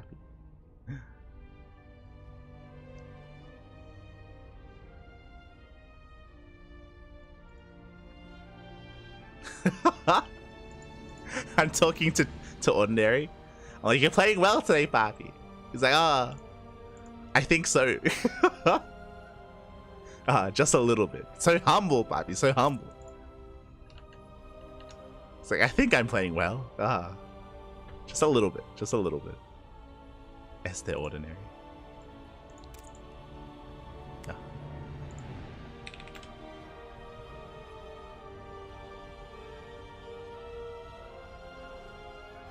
Chance really well played. 100%. 100%.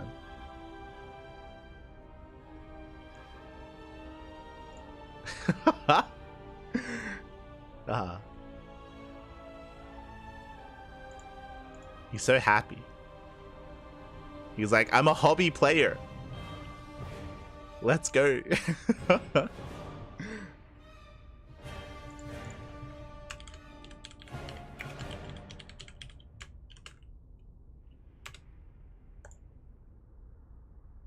Alright, well, our players need a little bit of time to get the videos underway. Once they wrap up, we'll be jumping in. Otherwise, we can go on a short break. We're going to be going on a short break, and when we return, we will have our semifinals. Until then, we'll see you guys soon. Take this moment to get some snacks, get some water, go to the bathroom, drain your disruptors, massage your marines, hydrate your hydras, and tuck in your tempests. We'll be back soon with the semis. See you then.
Welcome back, everyone. Welcome back. Whew. Hope you enjoyed that short, lovely break, and welcome to the semifinals of the Korean StarCraft League of the KSL week number 59. And we're here in the semifinals and spawning in the top left-hand corner. The top left, we have the South Korean Terran player, the Blue Terran, representing Shopify Rebellion.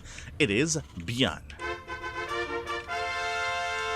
And spawning in the top right-hand corner of Ghost River, we have his opponent. We have the South Korean Protoss player, the underdog every single series so far. But he's been able to just rise up, rise to the challenge every single time. It is Ordinary. Anything but that. Yeah, anything but. And here we go. If you're in the chat, you know what time it is. It's time to get your gamba going. Predictions are now open. Place your bets on who you believe will take the series. I mean, once again, Byeon is a favorite player. He is the favorite player, but so was Shin, and so was Trap. Trap, Shin, and Byeon, they've all been the favorite players, and time again, Ordinary has been popping off. Barely, though. They've been close games. Close games, man. Very close, very clutch games from Ordinary. Has been able to take down opponent after opponent. And he's ecstatic. I was sending him some messages just before the series, and I was congratulating him, of course, and he was very excited. And he was like, "Papi, I'm a hobby player." like mentioned before, he is part-time. Like Ordinary, he is not full-time like he once was in years past. And he himself is quite excited about what's going on. I was like, "Papi, you're doing so well." He's like, "I think so." I love that response. It's great. But now we're settling in. We're settling in. Double gas opener here out of Beyond. Faster factory. Delayed TC. So a bit of a more tech-heavy start by our Terran player. Meanwhile, across the map, we do have just a gate expanded to cyber core. Sorry, gate cyber expand here by Ordinary. Standard openers all around. Nothing too crazy. With the faster factory, of course, this can lead into a mine drop. This can lead into reactor Reaper Hellion. This can lead into additional Cyclone production as well. Beyond has options with how he wants to open up and how he wants to be aggressive. So Beyond has options, and Ordinary did scout and is aware. He did scout the faster gas and the faster factory. Ordinary is aware. And interesting, Ordinary is opening up with a robo, but the initial Reaper has arrived. One probe goes down already.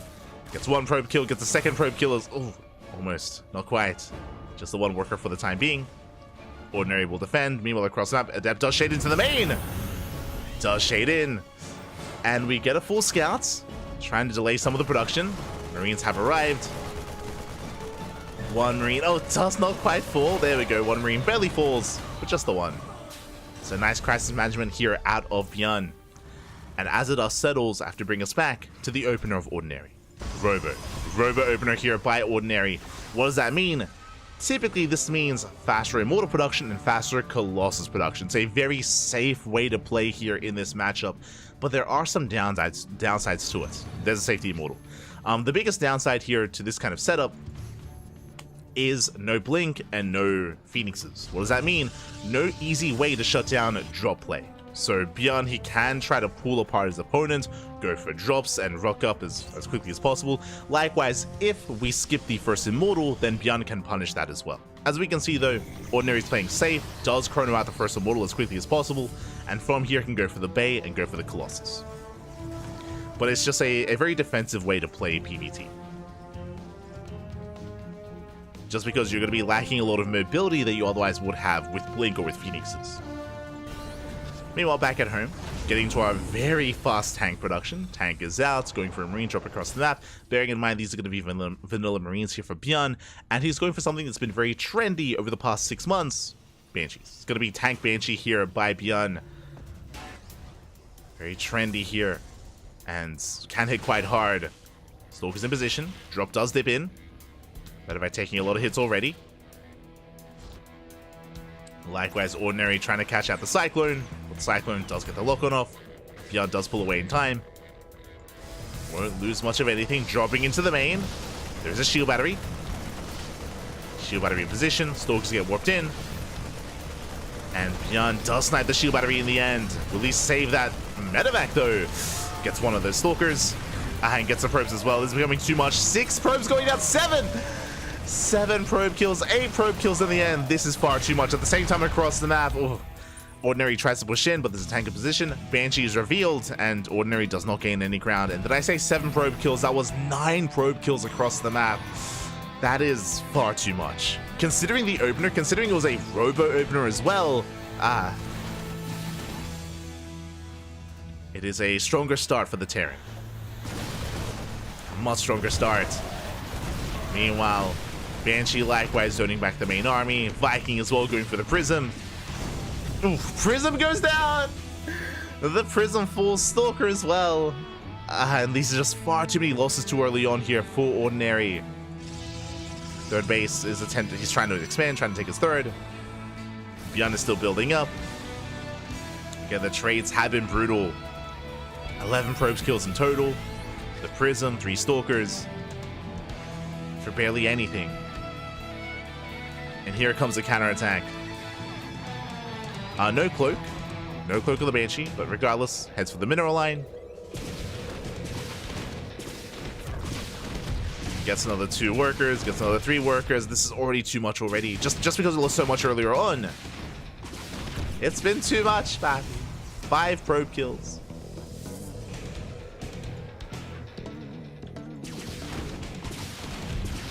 Getting up to 6, getting up to 7. Again, if the War Prism was still alive, this wouldn't be happening, but the War Prism was sniped, so it's all just building up over time. With the, I think I said War Prism, sorry, I meant to say Shield Battery. So Shield Battery going down earlier means no overcharge, no defense here in the main. Another 10 probe kills? Oh my god. 12 more workers go down. That's going to be 23 probes in total. And that is almost... I would say borderline game ending damage at that point. It is far too much. That is critical damage here. And once Bjorn moves out with his main army, there's not going to be much to defend. I mentioned before that I expected this to be a Robo opener into Colossus. Alas, there was no bait. It was Robo into Storm instead. Storm is almost done. Storm will be ready for the push out, or for the move out, but there's not much of a main army left. Bjorn going for a double drop. Fortifying himself back at home. He's got 3 tanks, a bunker, 2 Widow Mines. Bjorn does get across the map. And it is going for the Forge. GoldenEye +1. He's racing back home. We do have Storm available. Storm is revealed. Not a bad Storm. That's still another 11 workers going down. That's what, 34 probes? Oh, he's not done. Oh no, he's not done. Someone stop this man. GG gets called. It's game-ending damage. And Bjorn will take game number 1. GG. Bjorn will take a lead in the series. Again, a very strong start for Bjorn. Getting so many worker kills early on. Just really snowballing out of control with the initial Reaper into drop play, into Banshee. Was too much. In the end, a GG, well played. Bjorn will take a lead. I want to believe that Ordinary can bounce back. I don't think Ordinary was really able to... He was never really given the opportunity to really get into his own game state. The game did almost end with the first drop, to be honest. Like, the first Marine drop, it's just critical damage here for almost nothing. For vanilla Marines, there wasn't even stim initially. It's just far too much, far too early on. And did snowball out of control from there. And now we're getting into game number 2, and spawning in the top left-hand corner of Site Delta, we have the South Korean Terran player, the Blue Terran representing Shopify Rebellion, the favorite player in this series. It is Bjorn. And spawning in the bottom right-hand corner, he has been the underdog the entire tournament, and he's made it all the way to the semifinals. I mean, he's already walking away with some prize money here. He's already made it into the money. Can he go further? Can he make a series out of this? South Korean Protoss player, it is Ordinary. Let's go.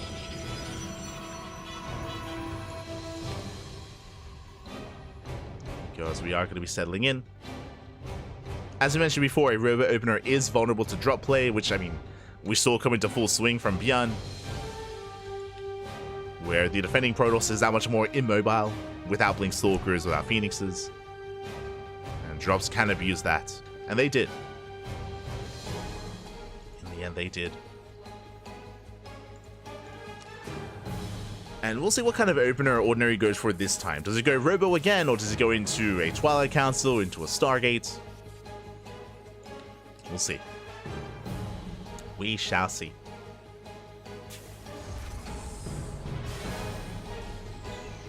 Shout out to Ursa TV in the chat. I believe, Ursa. Let's go.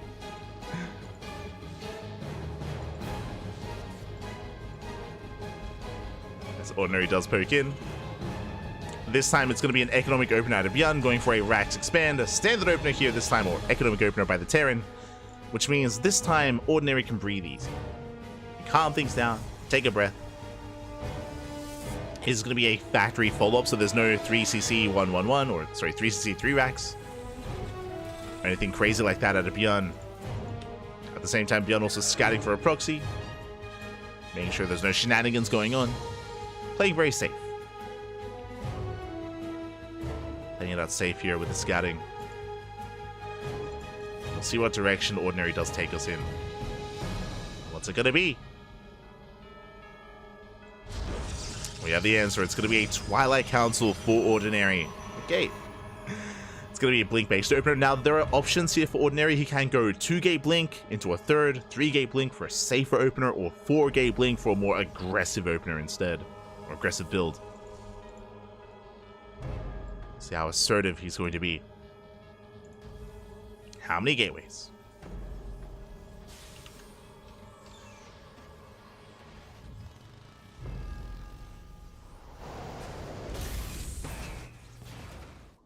Many gates. Again, now this time Ordinary won't have the same problem that he had last game, where he's going to have a lot more mobility, to be able to keep up with the movement of Bjorn, or at least attempt to. Fending out those Stalkers, Hellion does, try to tip in between them though, headed for the mineral line. Yeah, Hellion dives in, gets into the main, and will scout everything in the main base as well, gets eyes on the tech, is aware of the blink.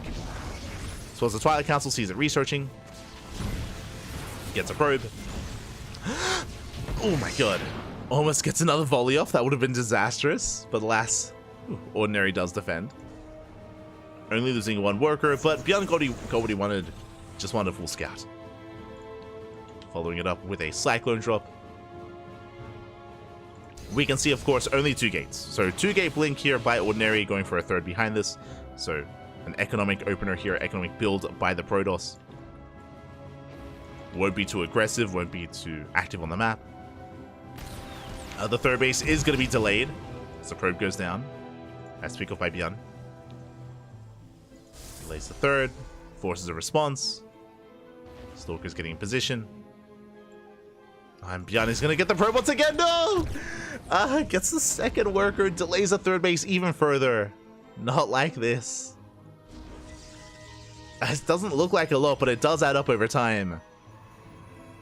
Now finally the Stalker count is high enough. Now the Cyclone is trapped, and finally we can expand. Finally, Ordinary does take his third base.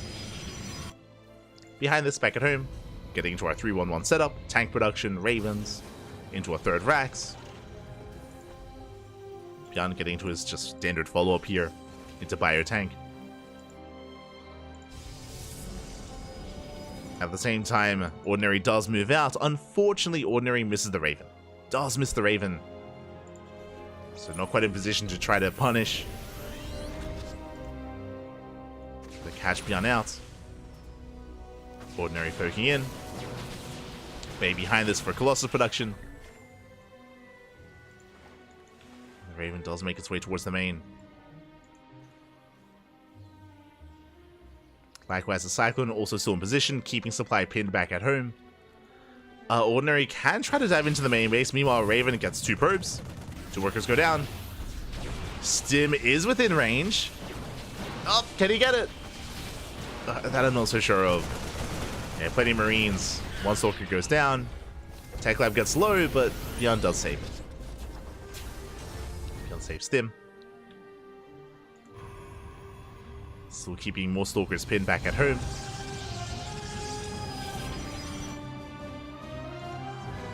Ordinary is getting his third up and running. The first Colossus is in production. But Bjorn is getting ready for a move out. Stalkers will attempt to delay. But there's only 3 Stalkers. There's not much they can do. They can pick away at the Marines. They get 1. 1 Marine goes down.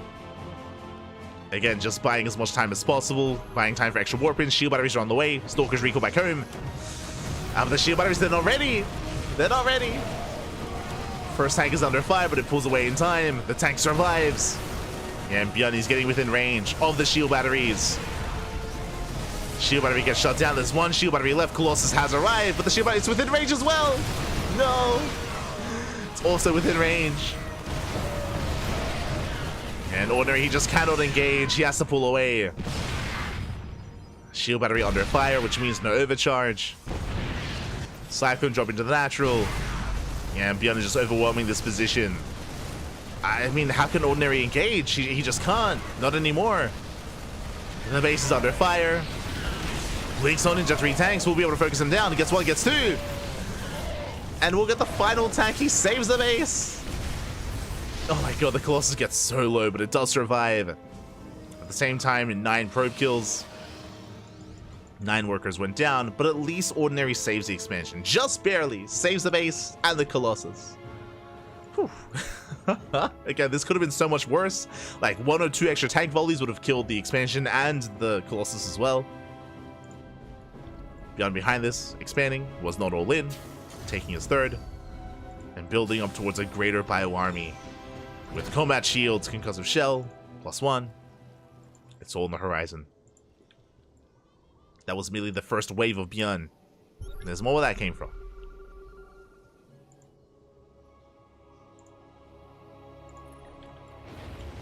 So Bjorn is headed for the 3rd, sorry, for the main. Dropping in, nothing quite in position. Catching a couple of pylons. Going for the Colossus. No!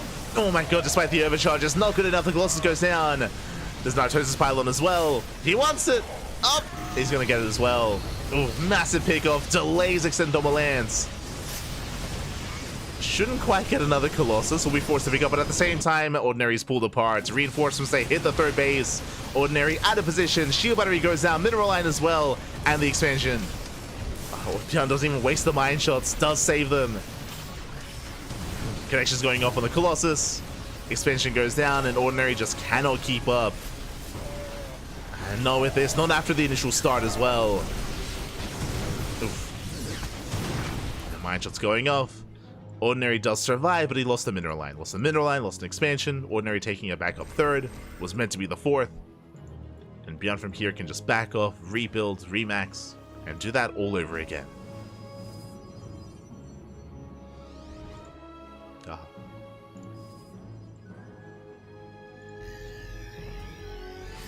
Again, it is that kind of snowball effect over time. The 3rd base was delayed, which meant the 3rd base was less defendable as well to the first move out.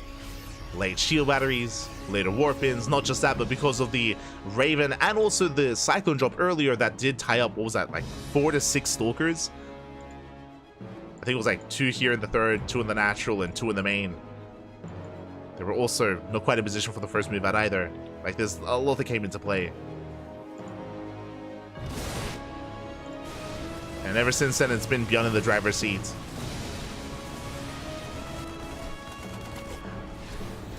Prism goes down.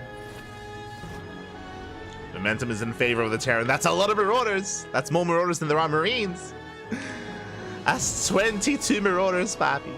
And a couple of Ghosts for EMPs. Bjorn, he rocks up to deny the expansion, but there is no expansion. There's no base. Pushing in nonetheless. 1 Ghost goes down, gets off an EMP.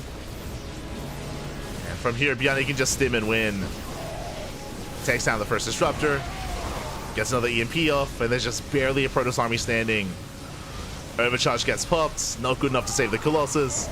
GG gets called, and Bjorn will take the series 2-0, advancing on to the Grand Finals. GG. GG, well played. Congratulations here to Bjorn as it does take the series 2-0, but a special shout out to Ordinary, because even though his tournament run ends here, he went further than any other thought he would. Even himself, like Ordinary, he was up against Shin and Trap, who are some of the best players in Korea right now. Trap, you know, I'd say like maybe top 3 Protoss. He's been performing very, very well as of late. So is Shin, and alas, he brought them both down in their respective series. GG. Very impressive performance here out of Ordinary, but congratulations to Bjorn. Congratulations. GG, well played.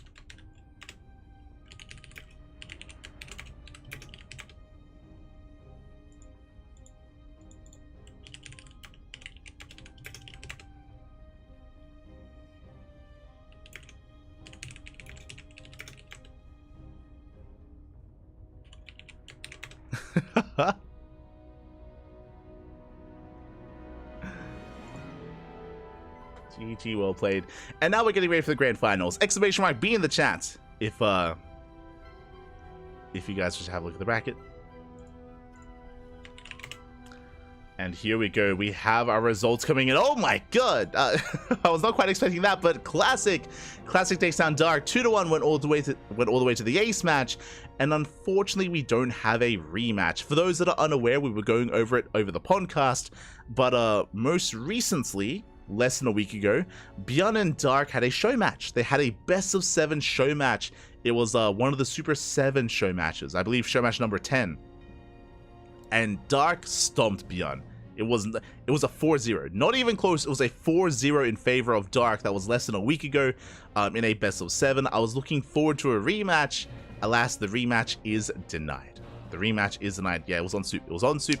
The rematch was denied, and instead we have a Classic taking down Dark, denying the rematch, and facing off against Bjorn in a PvT best of 5 finals. Let's go. The Soup does not lie. Ah, true. Oh my god.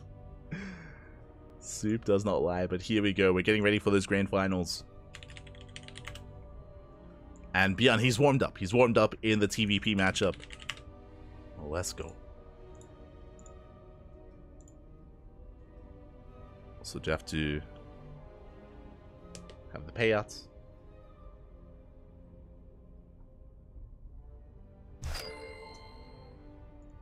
There's said to be one reason why Bjorn lost is because he came back from the gym during that. True. Bjorn, he had jet lag. There was jet lag. You know, he was fatigued. Didn't have breakfast. There was lag. No LAN, of course. SKT ISP was making him struggle. True. Let's go. We're getting ready for the finals. Getting ready for those finals. As a reminder, this is going to be a best of 5. Best of 5.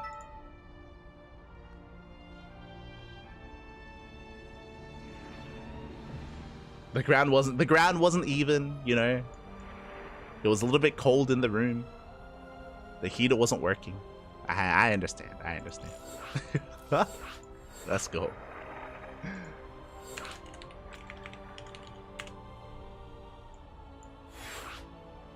Someone, yeah, you know, he was downloading a game on Steam in the background. He was downloading Space Marine to be a stronger Marine.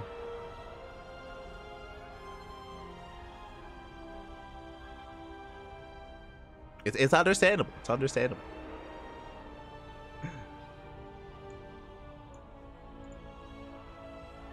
But here we go. Looks like the vetoes are done and we're jumping into game 1.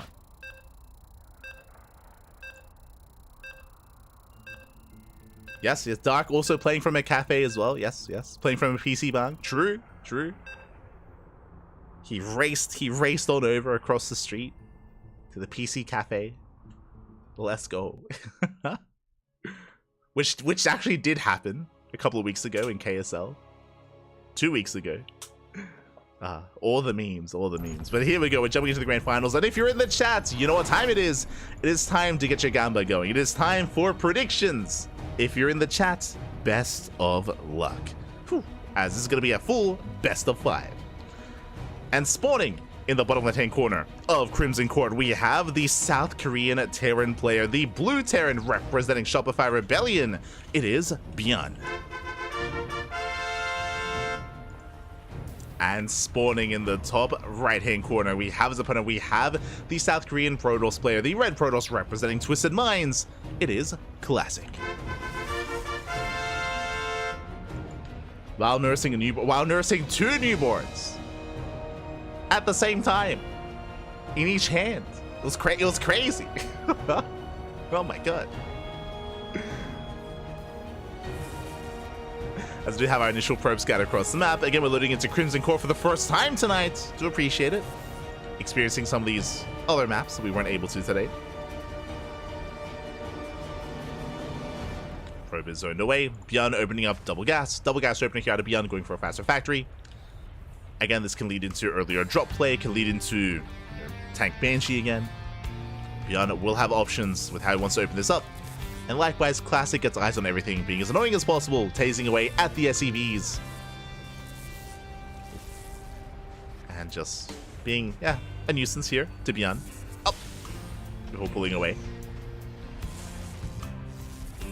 Behind this, Gate Cyber expands, standard opener out of Classic. Everything looking as it should. And there's that factory from Bjorn. We'll see if Classic can hide and keep this probe safe from the Reaper. We see Alpha and the Protoss players like hiding their probe here towards the left-hand side in the mineral line, over towards the third base. Instead, Classic just racing back home. And Bjorn is on the hunt. He's looking for that probe.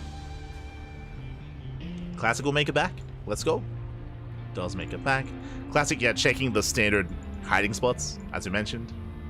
Here at the natural, here at the third base mineral line.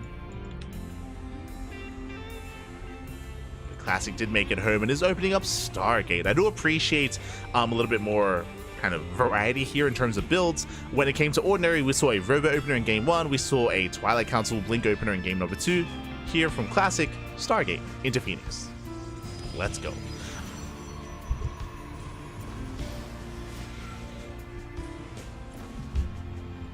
So we can see all of the Protoss PvT openers.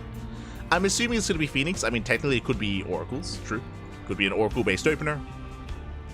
Into Blink. But Classic has been one to embrace Phoenixes more often than not in this matchup. And there it is, the first Phoenix is on the way. Oh, Classic trying to hunt down the Reaper. The Jukes though! Bjorn, calm down!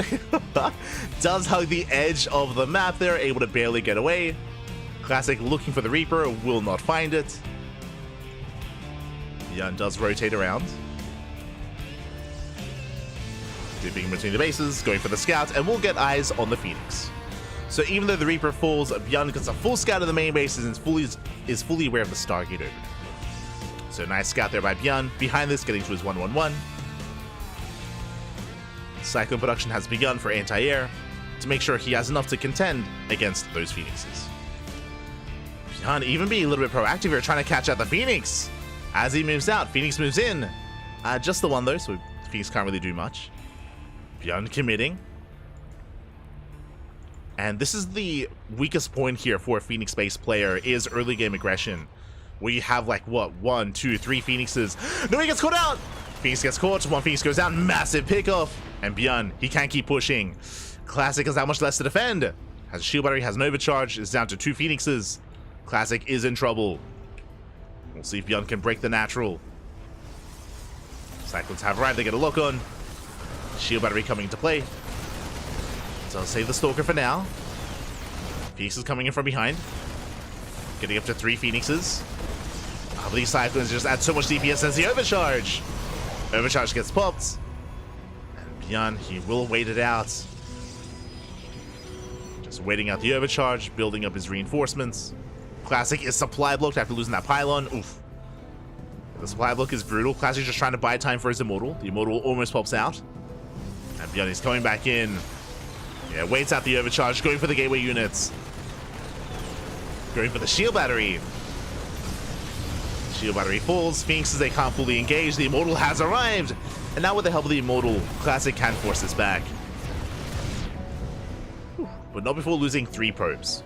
Again, the Classic was under so much pressure, and ideally with a Phoenix-based opener, you want to be across the map. Classic wants to be across the map, you know, harassing mineral lines, keeping Bjorn pinned back at home, delaying the third base. But thanks to the map control that Bjorn had, I mean, he's been free to just saturate his economy and go for the third on location. Building up more Cyclones. Phoenix is diving in, but Bjorn was in position, catching another Phoenix, gets 1, gets 2. This is too much. This is far too much here. 2 more Phoenixes falling. Classic does get into the mineral line. We'll finally get some counter damage. Not bad. Bjorn doesn't care. Bjorn doesn't care. He's just moving out. Just nothing but aggression out of Bjorn. Bjorn, he leaves his mineral line alone. 7 SCVs go down. That's a lot of damage. But Bjorn, he wants to go for the kill. Back at home, 2 Immortals though. That's a lot of Immortals. The shield battery was replaced. There is an overcharge. Bjorn, he's waiting for the Matrix. Phoenix is racing back home. Has Bjorn missed his window? Drop into the main. Mass Cyclone towards the natural. Bjorn can disable an Immortal. Immortals are going to be distracted. They're dragged into the main. Uh-oh. Dragged into the main base. Bjorn does have an opening. He's going for the natural. Catches the Observer. Last Classic does rotate back in time. Full medevac goes down and Classic defends. Whew, okay, we're in this. We're in this. It was initially a very strong start for Bjorn. He was able to catch how many Phoenixes? 3 Phoenixes, 3 Workers, supply block Classic, but the counter aggression from Classic was that much better. 7 SCV kills and Bjorn's counterattack didn't really achieve anything. The medevac even went down. So Classic defends, Classic takes the third base. Classic, he's able to stabilize. He's looking to stabilize here. Bjorn researching Hurricane engines? He's playing mech? Sorry, I just realized. Oh my god. I mean, I understood that he built up a heavy cyclone count, but just now it has clicked that Bjorn, he's pulling a Gumiho and he's playing mech in TVP. Okay. Bjorn doing his best Gumi impression. I'm ready for it. Let's go. Meanwhile, Phoenix, they hit the main base. No turrets! Yeah, no turrets to defend. Bjorn gets punished for his greed. 7 more SCVs go down. And Classic moving out with his main army. He has Immortals, he has Charge Lots. And more Charge Lots on the way. And this is where Bjorn, this is where Mech is at its weakest. Cyclone's not quite in position. Charge Lots, they're going for the tanks. And the missile does connect. First tank goes down. The missile was brutal, but Classic, he's going for the natural. Big disables! The Immortals are disabled. And Bjorn, he can hold. He can hold the line. Takes down the Phoenixes, takes down the Zealots. Immortals pull away. Instead, Classic, he rotates over towards the mineral line. Another disable here on the Prism. No juggling. And no juggling here, and it looks like Classic may have overextended. He does get 21 SCVs, though. 21 SCVs have fallen. There's still 1 Immortal behind this, putting in so much damage. The warp in is denied. Massive big off there by Bjorn. Bjorn will hold, but at what cost? And he falls far behind here on the worker count, down to 48 workers, but he does have mules. Oh my god. The mule hammer is crazy. Does mule up. Bearing in mind he's building up a tank count, so he's going to be able to fortify himself that much harder. And Classic, that move out was designed to kill. That was supposed to kill his opponent straight up then and there. The disables were pretty amazing for Bjorn. The disables on the Immortals, the disable in the Prism. Classic behind this taking a 4th base, and the game will progress. Whew. The game will progress. Bjorn just focusing on tanks, Cyclone production, tanks to defend back at home, Cyclones to be active, to harass. Liberators are on the way. Oh, Gumi would be proud. Let's go.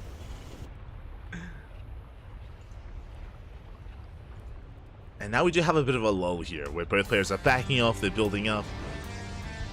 The calm before the storm. Classic working on +2. Ooh, Bjorn overextending. Has to pull away. Not bad. Going to pick up a couple of Zealots, but last will cause him some Cyclones. So better trade for Classic. Liberators moving out. They're spotted by the pylon, by the proxy. And Classic will be able to deny the expansion. I love this pylon as well because Classic can spot and confirm any expansion here on the right. Likewise, he denies the center base. And Bjorn has not mined through the left-hand side either. Bjorn is contained on 3 bases. He needs a 4th. He needs a 4th expansion. And Classic knows it. Oh, that's a lot of tanks. Hopefully Classic does not push into this. That would spell the end for the Protoss.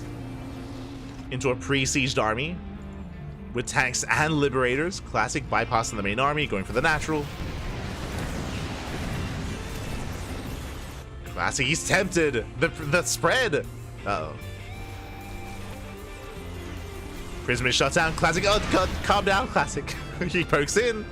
Sees the tanks, he backs off. Thankfully, did take some volleys to the face, but didn't lose anything. Catching the army on siege, though, that's going to be more ideal for the Protoss. But last Bjorn is up in supply. Has a lot of tanks. The tanks take siege. Take down the Zealots. Ooh. Go for the Archon. And the Archon goes down. Nice pickoff. Boys have been pulled to repair. Classic has to race back at the same time, warping across the map into the mineral line. SCVs are going down. But what about the main fight? As Beyond is making his way across the map, slowly sieging across. He's almost there. Turned around for a moment. Pushing back in. Tanks are siege. Classic goes for the dive.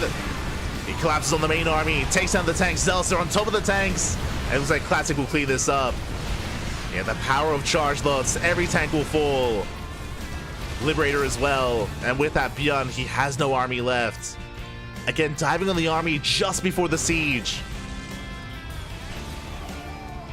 If Beyond was ready for it, it would have been a different story, but GG gets called. Classic shuts down the mech, and Classic takes game number 1. GG.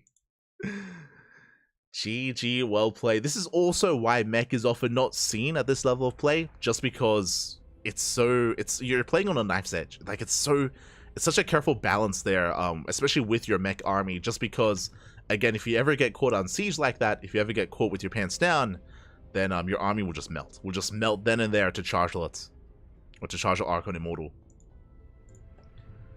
The mech army is quite fragile in that sense. And GG. GG, well played. Whew. Classic will take game number 1. Now we're jumping into game number 2. Jumping into that second game. Bearing in mind as well that Beyond was all in. Remember, his 4th base was denied. His 4th was denied over and over again. So it was a 3-base all in by Beyond. He had no more longevity in that series or in that game. Otherwise, Beyond could have just like pulled back, could have turtled up, you know, taken more bases, but alas, he had no more bases. And with that, we're getting into game number 2. Yes. Exactly. They should just stop wearing pants. You're not wrong. You're not wrong.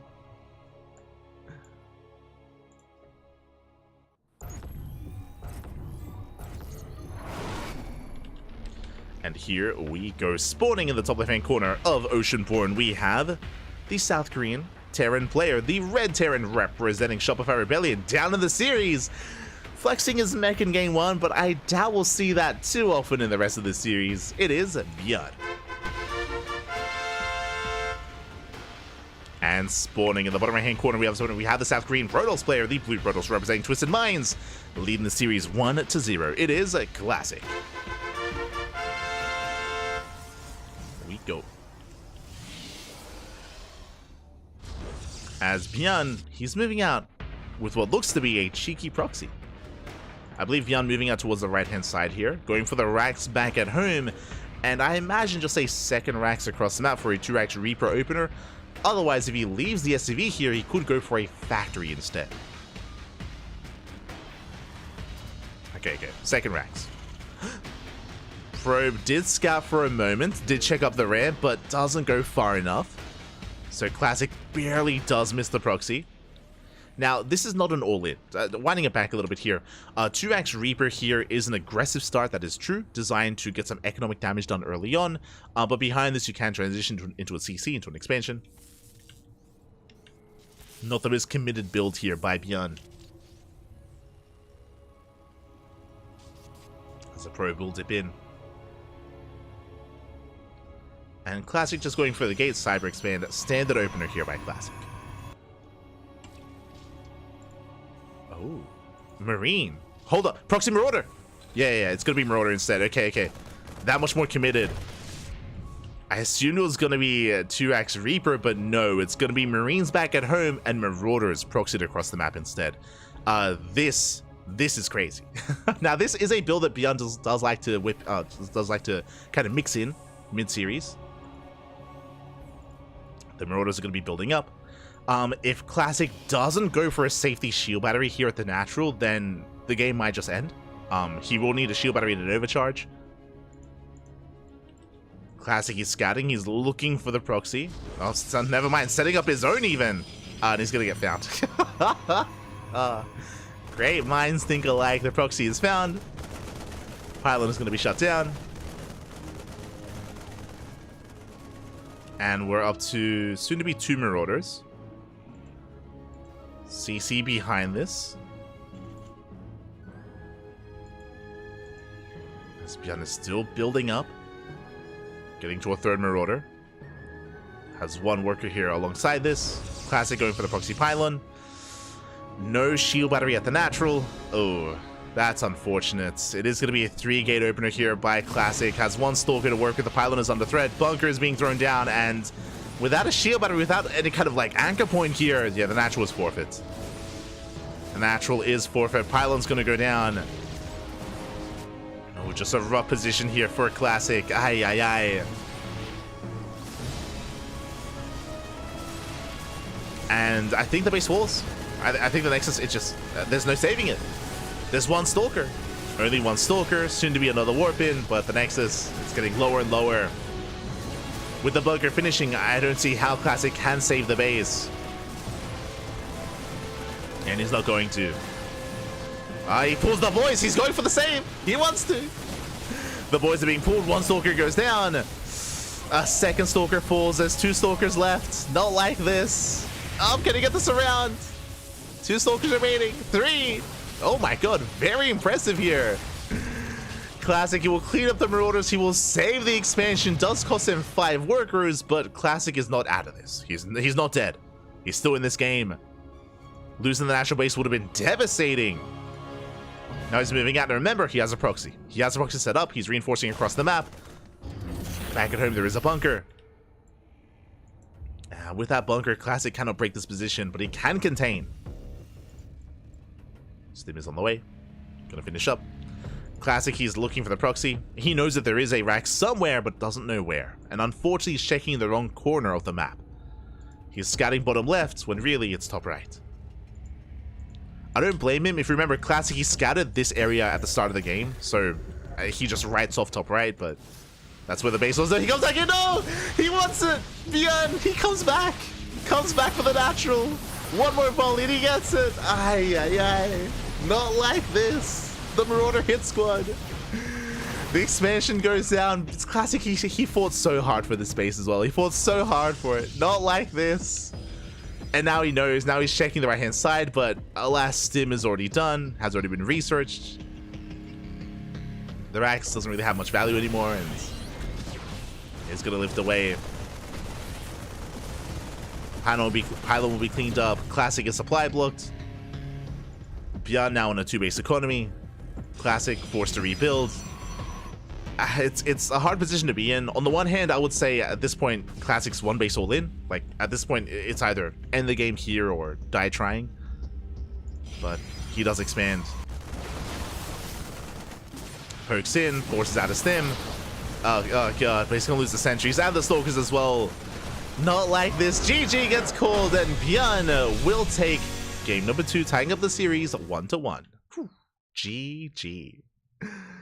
GG, well played. It was very impressive for Classic to save the expansion. I was very shocked actually that he was able to save the base just barely by pulling the boys. Did cost him 5 workers, but I mean, hey, saving that expansion did allow Classic to stay in that game if he had kept it alive. And unfortunately, Bjorn, he was that much more cheeky. Unfortunately, Classic was scouting the wrong area of the map. Remember, he was scouting bottom left, not top right.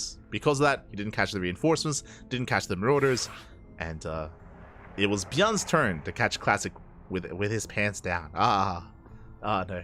The pants were down, papi. GG, well played. Natural did fall, and with that, we're tied up. We're tied up 1-1. We are going to game 3. As a reminder, this is a best of 5, so even though we're going to game 3, there's still more games ahead of us. Still more to come. What would you know about pants? Like, I know everything about them. About not having them, I should say. There you go. That's where the expertise comes in, papi.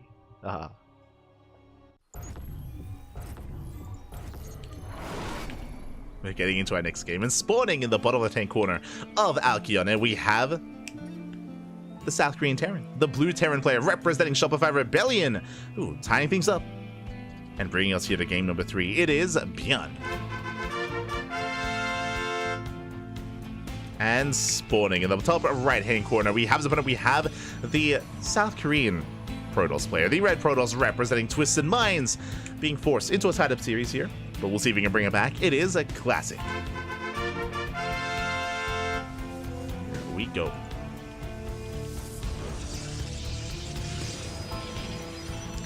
Captain Hindsight, yeah. As we mentioned before, I mean, we mentioned it at the time how against that 2 ranks opener, if Classic had made a safety shield battery, he would have been in a better position. But if you remember, Classic had actually opened up 3-gate blink. 3-gate, I should say, not blink. But he had spent his resources on a 3rd gateway in his main instead of, elsewhere.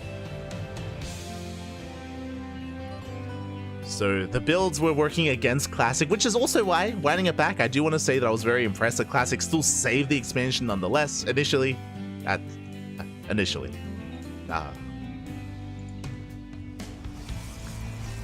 Regardless, we're settling into Game 3. Classic going for the gated Cyber going to expand. Once again, standard opener out of our red Protoss. Meanwhile, Beyond, this time, no proxy. This time, even going for a single gas geyser. So for the first time this series, Beyond going for a Rax expand. Economic opener here by Beyond. After being hyper aggressive in Game 2, calming things down in Game 3. Meanwhile, Classic, he's a little bit paranoid. I don't blame him. Classic, he's scouting for any proxy, checks the linear 3rd, checks just a little bit south, checks top left. Yeah, I mean, after what just happened, I don't blame him. Just making sure there's no shenanigans. Not this time. Beyond likewise checking the left-hand side, and we'll find the scouting probe. A nice pickup.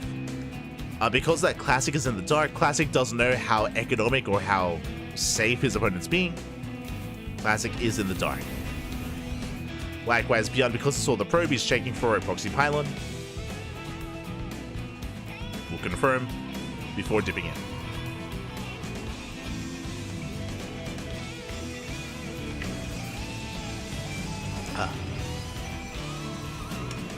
Let us go.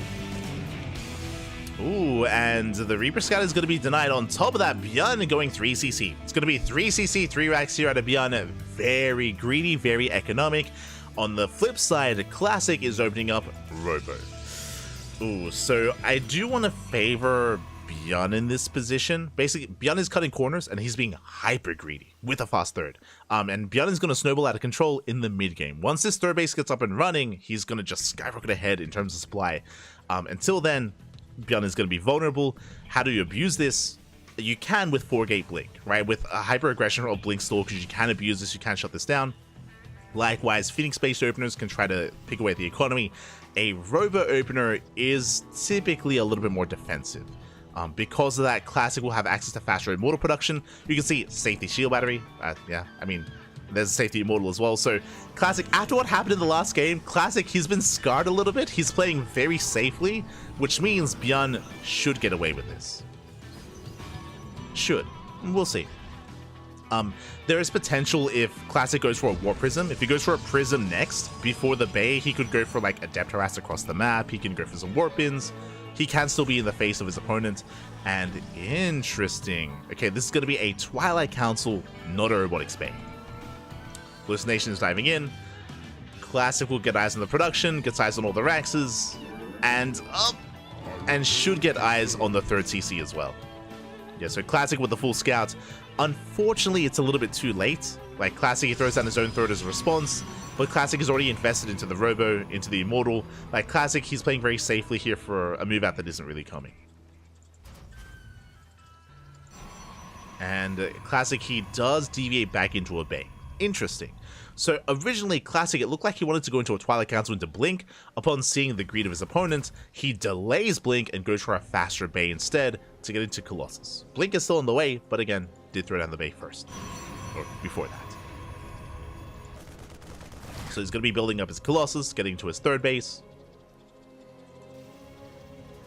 We'll see if Classic can delay the 3rd of Beyond and delay it landing. Otherwise, I still do prefer Beyond's position. Now, it is going to be very bio-heavy. Again, remember, Classic, he sold the 3cc3 racks. That's why Colossus is going to be so important here in the defense for that splash damage. But Beyond is going to have a lot of Marauders. As he's establishing his 3rd, and again, there's not much here to really stop that. I mean, there's no way for a Classic to stop it. So setting up all the Raxes, upgrades underway, Adepts shit into the natural. They get some damage done, but Beyond was ready for it.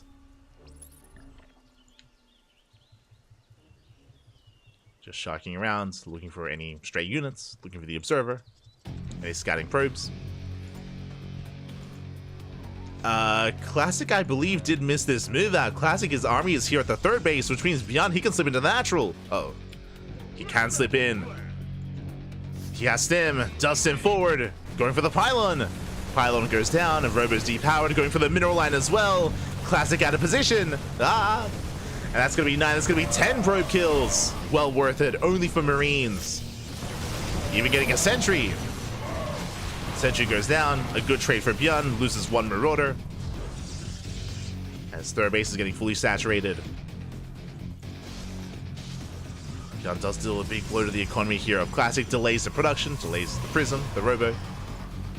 Double drop on the way. Drop play continues. Forced CC in production as well for Beyond. Ay, ay, ay. Rushing into a 4th. This time Classic is ready for it. Did have the observer across the map. Stalker's in position. Oh, going for the blink. It does get the medevac, but it's going to cost him some stalkers. Yeah, Beyond did unload in time. Trading against the army. Forced to pick up. Forced to get out of here. Oh, oof. Beyond. Very nice plays. I don't know if you noticed that, but Beyond, he unloaded a Marine to pick up the Marauder. Just to be a little bit more efficient. It feels bad for the Marine. He was initially saved, and Beyond just kicked him out of the medevac. It's a little bit brutal, but I mean, that was the play to go for. The efficiency out of Beyond.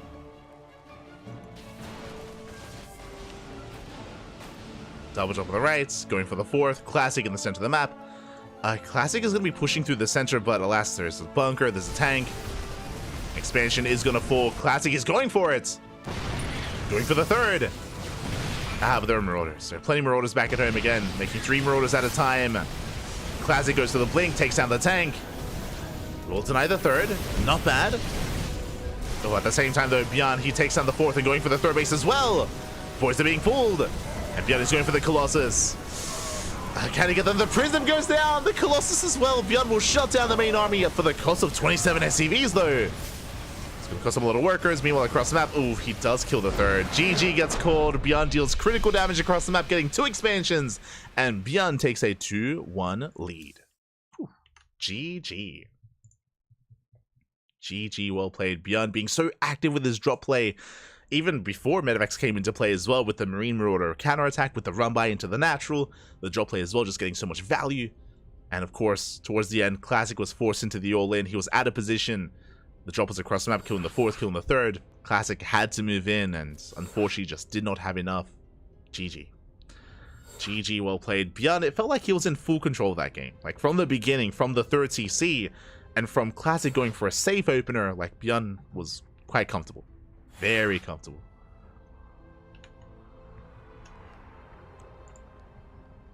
And with that, Beyond is now 1 game away from taking the entire series. I'm hoping for an ace match, I'm hoping for a back and forth, and I'm hoping that we can go all the way to game 5. But the pressure is now on Classic. The pressure is on. Beyond said, "This is Sparta, get out." That's basically what happened. Feels Marine, man.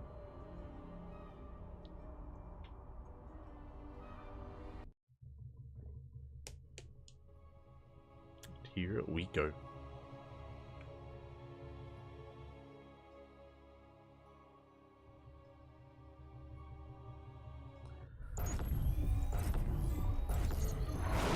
We'll see if we can make it to the ace matches. Spawning in the top left-hand corner of Amphion, we have the South Korean Terran player, the Blue Terran representing Shopify Rebellion, 1 game away from becoming this week's KSL champion. It is Beyond. And spawning in the bottom left-hand corner, we have as opponent, we have the South Korean Protoss player, the Red Protoss representing Twisted Minds. Down in the series, the pressure's on the SFI back here and now to force the ace match. It is Classic.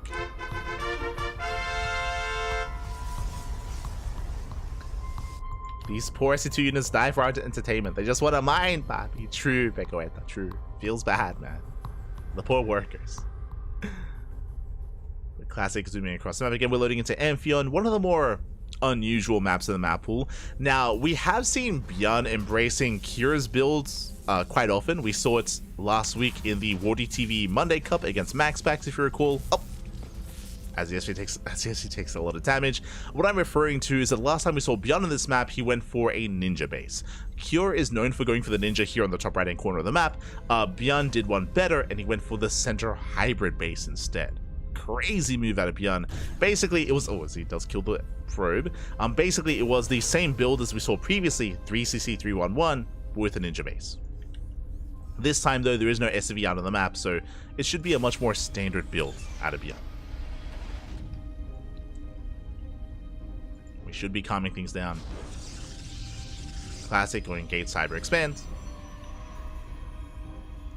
Walling off that Reaper cliff, as it is a 1 hex wall. And back at home, what is Bjorn gonna go for? For now, just economic opener and rack expand initially. Oh, are we going for the ninja? Are we going for the ninja once again? I think he is. We'll see. We'll see. Again, last time we saw Bjorn here, he did go for the hybrid base as his third. Just like last game, 3cc 111, and it looks to be the case here. Bjorn is in position. Let's go. Again, Bjorn has been spending too much time with Cure, papi. Ay, ay, ay. Show us the CC. Let's go. He's got it. There it is. Ninja base has been thrown down.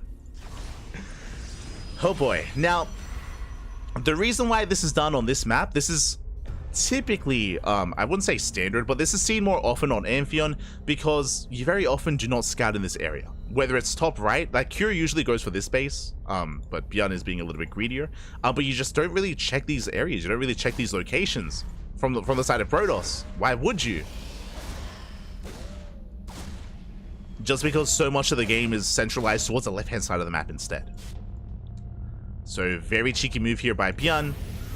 When he did this against MaxPax eventually found this, winding it back a little bit. A reason why MaxPax was able to shut this down when they faced off last time is because MaxPax opened up 4-gate blink.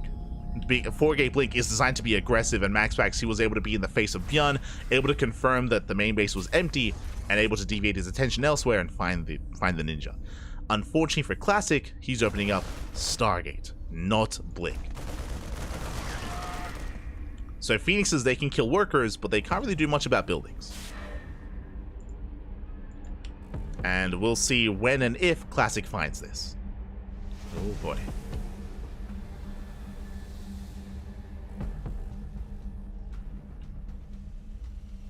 As again, 3cc 111. So the end goal for Bjorn is the same as the previous game, where he's going for a very Marine, very Marauder heavy composition. But this is going to hit harder, not just because of the ninja, but because it is a hybrid gold base as well, or hybrid base. So there are gold mineral patches that Bjorn can prioritize.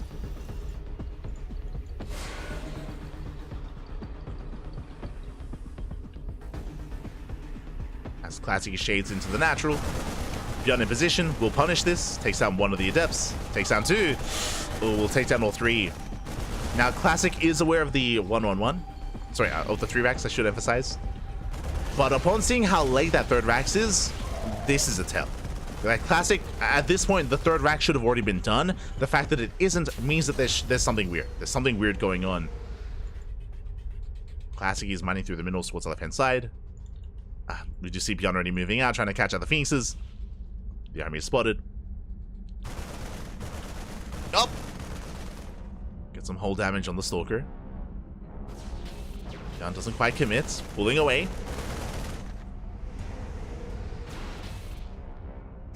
Bjorn again just keeping the attention of Classic here in the center of the map. Pull back. Classic backs off, and Classic does not scout the right-hand side. But again, seeing how late that Rax was, I mean, I would hope that it's in the back of his mind. Road base being taken. Bay now on the way. Gonna be for Colossus. I mean, the alternative would be that maybe there was like a 3rd Rax hidden elsewhere. Like behind the mineral line.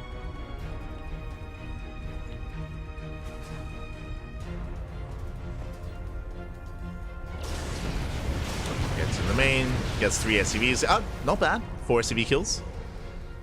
Gets a little of economic damage, delays the starport as well. Very nice damage here by Classic. Meanwhile, the Ninja base is paying for itself at this point. More than paying for itself. Classic, when he dipped in as well, he also still scattered no CC. And now he's checking. There we go. Yeah, he's rotating everything over towards the right-hand side. Classic, he now realizes something is wrong. Something has been wrong this entire game, and he will find the expansion. So Classic will shut down the Ninja. Oh, these are fresh meals as well. Very nice force fields. Yeah, Bjorn is going to be cleaned up, but is it too late? Because here comes Bjorn. He has Mass Marine Marauder. Stim is done. Combat Shield's finishing up as well. Sorry, Concussive Shell finishing up as well. The army is spotted. Bjorn saves the expansion, saves SCVs. He's going back to mining, and Classic recalls back home.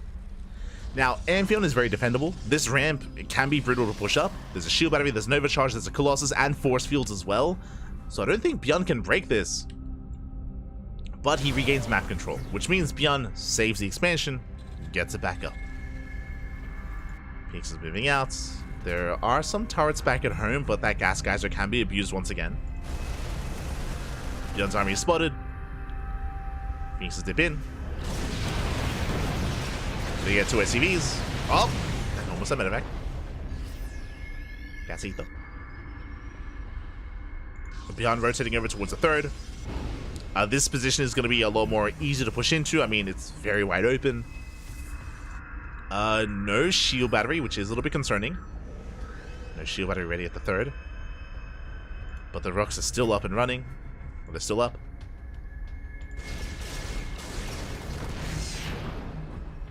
Again, still a very tense situation. Bjorn going for a split push. Reinforcements getting caught off. Bjorn will at least force a cancel. Oh, we'll try to. Never mind. Gets the pylon. Phoenix is coming in, and the job is going to be punished. Nice clean up here at the same time. Oh, Bjorn tries to push in, but Classic is ready for it. Has the overcharge, has the Colossus, and the force fields. Classic defense, he saves the fourth and the natural. And Bjorn is throwing away a little bit too much.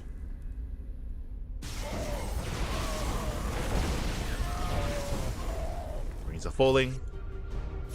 Bjorn, he wants that Colossus, stims in. Up, he wants it. Doesn't quite get it, just barely nods. One more volley would have been enough. Classic holds. Once again, the force fields. Does delay the move out, and now Classic is successfully defending and getting into his fourth base. Classic has been stuck at home this entire time and has been able to hold. Behind this, Bjorn getting a fourth on location. His ninja base is fully operational. But eventually, after all the defending, Classic can break out. He can finally break free. Zelts into the main, they distract. Classic peels off some Zelts here towards the right-hand side. SCVs are going down. And the SCVs only run into the Colossus. And Classic, he's ready for it. It's 11 worker kills and more. And Bjorn is getting pulled apart. The game was not meant to last this long. Bjorn was meant to end it earlier with that move out. And now Bjorn's getting pulled apart. Zelts in the middle line. GG gets called, and Classic, he does bring us back. Ties up the series 2-2. We are going to the ace match. Whew. GG. Oh my god. GG, well played. Classic. Eventually, he was able to piece together that something was wrong, that there should have been a third TC, and eventually he found it. He shut it down. Likewise, not just shutting down the third base, but also being able to successfully defend and deflect any kind of move out, any kind of aggression at his natural, at his third, at his fourth. Very nice play out of Classic. Able to split up his army, able to keep up with the movements of Bjorn, able to shut him down and snowball out of control. GG. GG, well played. We are going to the ace match. Oh boy. We're getting into Site Delta.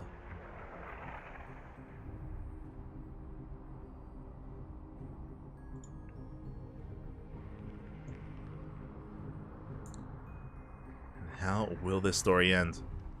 I mean, this could still go either way.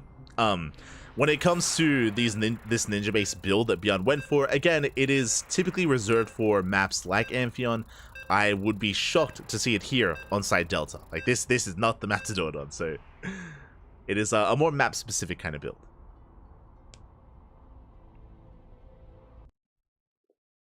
Here we go.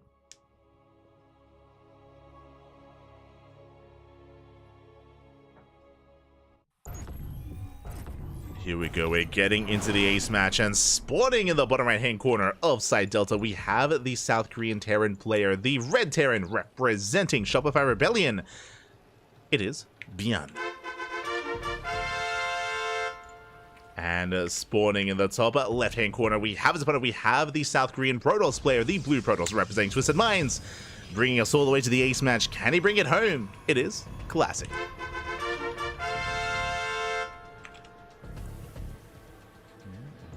Go. Oh boy, and again, this could still go either way. It's been an amazing finals already, bringing us all the way to the ace match, and we've seen a lot of variety out of Beyond especially. We've seen 3cc 3 racks, we've seen ninja bases, we've seen mech. It all started with mech on I almost said Hardwire. Jesus, that's a blast from the past. On Crimson Court, another red map. But it all started with mech on Crimson Court, if you remember. It's just a wild series. But really, it's been Beyond kind of dictating the pace of the game, being the aggressor. Whether he succeeds or fails, it varies. So we'll see what Beyond has in store for us this time. What do you have for us, Pat? What do you have?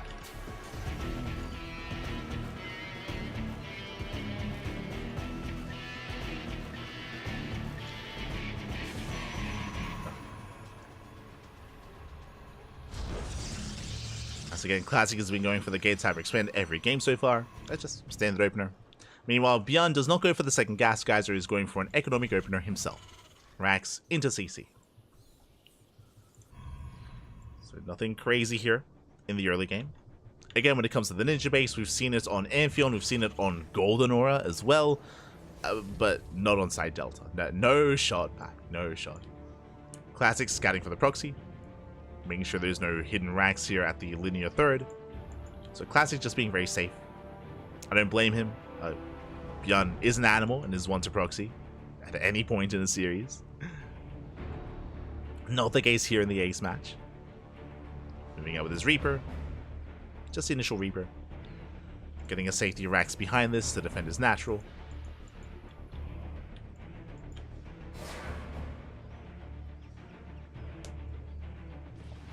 And Beyond is going 3cc. So 3cc, 3 racks here out of Beyond. This is the third time we're seeing this build this series, this best of 5. We saw this last game on Amphion. To be fair, I mean, this was a ninja variation on Amphion, true. A hidden base variation. But it's going to be a more standard 3cc this time from Beyond. And we'll see if he can get away with it. If you recall, he also did this on Alcyone. If you do recall.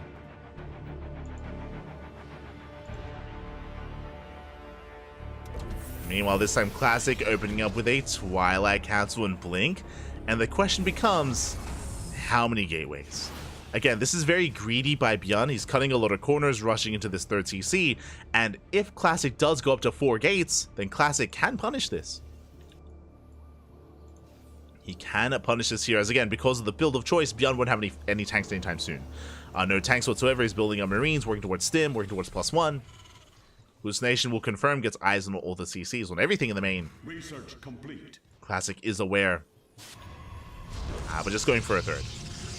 So it's going to be 2-gate Blink into a third base for Classic. Is likewise going for an economic opener himself. But right now the pressure is on Classic to delay the third. To delay the landing of the third base for as long as possible. To not make it as easy for Beyond to really run away with the economy, like he did previously. This Classic is moving out with those Stalkers. Again, just applying some pressure. Behind this, it's going to be 2-gate Blink into a third, into a Bay, into Colossus production, so pretty standard play here at a Classic. It's very meta.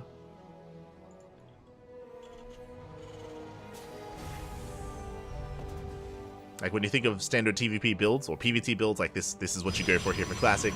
Going for additional gateways, being active with those stalkers. And Bjorn is still just building up. Building up all those Marines, getting to stim into +1. It's going to be on Bjorn to eventually break out, to land his third, and to even move out across the map.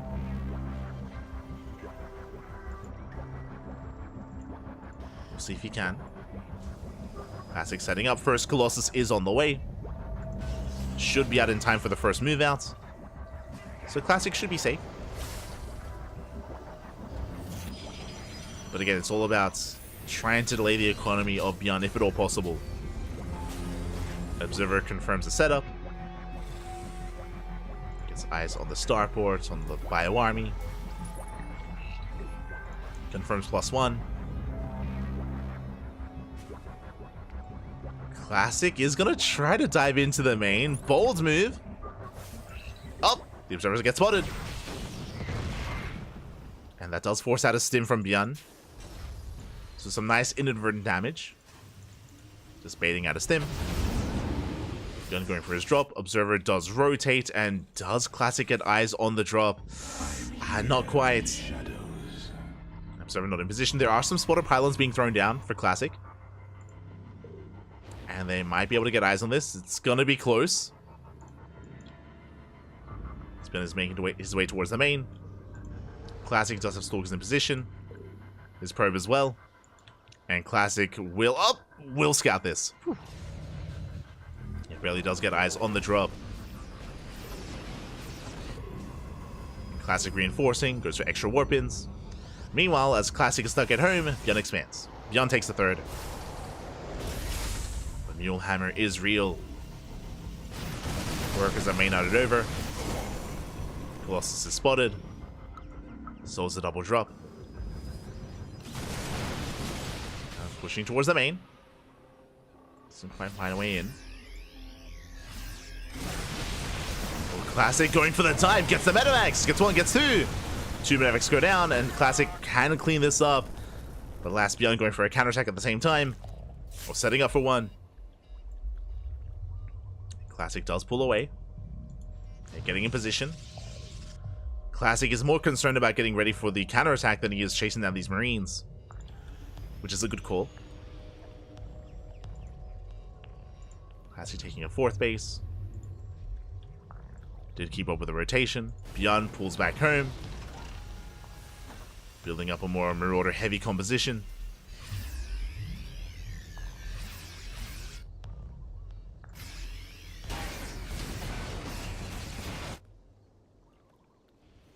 We'll see if Classic can break this. With two tanks and with this many Marauders, I don't think so. Classic backs off. War Prism is setting up. That's a massive warp of Zealots. The natural is exposed. The bunker is empty. Fourth base is spotted. Bjorn moving out. He scans. He does spot the army. And again, Bjorn is distracted. And as he's distracted, drop into the natural. Boys are being pulled. SCVs are going down. And the Prism gets into the main. And War Prism into the main base. 11 SCVs do fall. Classic does recall out. And he makes it back home. Whew. Does race back home. Does save his fourth. Or does at least secure his fourth. Not bad. Not bad so far. But the main armies have yet to clash. And that's a lot of Marauders. That's 18 Marauders. 30 Marines. That's a lot of fire. Ghost Academy on the way. Prism coming back in. But there are Vikings and a turret as well. And a nice shutdown by Bjorn. Takes down the Prism. Zell should be cleaned up. Never going up. Up! Ooh, big connection. Takes down a good chunk of Marauders. Not bad. That was 6 Marauders falling. Oh my god. I thought it was like 4. 6 Marauders go down. Classic backs off. Building on more disruptors. And we have a back and forth. Whew, getting into the mid game. Settling in. Bjorn trying to be active. Classic keeping up. Force CC on the way. Now, Bjorn can't really contest against this army yet, but that will change once ghosts arrive. And the ghosts, he's making them 3 at a time. Once EMP is in the mix, then Bjorn can actually engage and try to dive, try to focus down the Colossus, even trade with the Zealots. Until then, though, I do want to favor Classic. He does spot the drop, gets some Medivacs, gets 1, gets 2. 2 Medivacs go down, that's going to be a one-way trip. At the same time, War Prism across the map as well. Oof, I say that Prism is sniped. As he does overextend, but he does catch another full Medivac. Out of 4 Medivacs, only 1 survives. That was a big loss for Bjorn. Classic is maxed. Bjorn plummets an army supply. Bjorn is going to be vulnerable as he expands and takes the 4th base. He's going to be spread thin. And this is the moment for Classic. This is his moment, but he's waiting for the War Prism, waiting for it to rebuild, so we can reinforce. The Viking count is building up. 4 Vikings, plus 1 air attack about to finish up. The army is spotted. Classic overextending for a moment. 2 Novas go off, no big connections. There's 4 Novas left. Oh, far more than that, actually. 9 disruptors in total. That's a lot of disruptors. 5th base getting up and running. Zealot run back here towards the natural. Bjorn is in position. Yeah, Zealots don't do much. They're going up. And they zone the army away. EMPs did connect with the Colossus. Vikings. They want them. They want the Colossi. That's still so many disruptors. Classic trying to zone Bjorn away. Nova's going up. Up! Big connections. Oh, yeah, massive connections here on Bjorn's army. Yeah, the disruptors are popping up. Again, forcing Bjorn to push into those disruptors.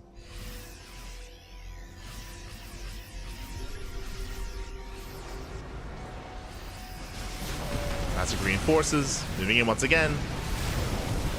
Nova's just going to be zoning. Colossus are going down. And Classic has to be careful to overextend. Yeah, running out of his buffer. He pulls away. War Prism has arrived. Again, Classic lost every single Colossus down to how many? 8 disruptors. So pushing in a little bit too soon. And the Novas are a little bit lackluster. We get 1 ghost kill. But nice spread here. Nice split out of Bjorn. He's going to shut down the Stalkers. Classic does overextend. But here come reinforcements. The Zealots. Zealots say by the time the Stalkers are saved. And Classic is making his way into the natural, into the mineral line. Oh, the Novas. Novas are going up. They barely connect. Yeah, they do connect. And Classic, he has done it. He's broken into the natural base. Came to the production. Vikings are dropping. We have a couple of units trickling in. Classic, has he done it? He needs reinforcements. He needs another warp in. He's forced to recall back home. Did the Prism go down? I guess it did. I missed that. But the War Prism, if the War Prism didn't go down, then Classic could have reinforced and he could have ended the game. Then and there, that could have been game. But Bjorn holds. Classic is forced back and Bjorn is still recovering. Again, he lost so many Marauders, so many Ghosts. Again, Bjorn was caught out of position earlier and he was forced to push into Disruptors, into Purification Novas. And that's a lot of Disruptors. That's a lot of balls, Pappy. It's a lot of balls. Classic reinforcing with Immortals. There is still no War Prism for Classic. But he does find a tank. Tank goes down, Nova's going up. Oof. Yeah, it does connect with those Marauders. Marauders are falling. Tanks get caught out as well. And Zelsay busts into the mineral line. Bjorn will hold, but he's bleeding out so much. Too much. Intending to expand and take a 5th. Bjorn holding. This is what I'm concerned about now, going back to Colossus. I mean, Bjorn, his Viking count was reset. Now, no Vikings left over. Colossus are viable once again for Classic.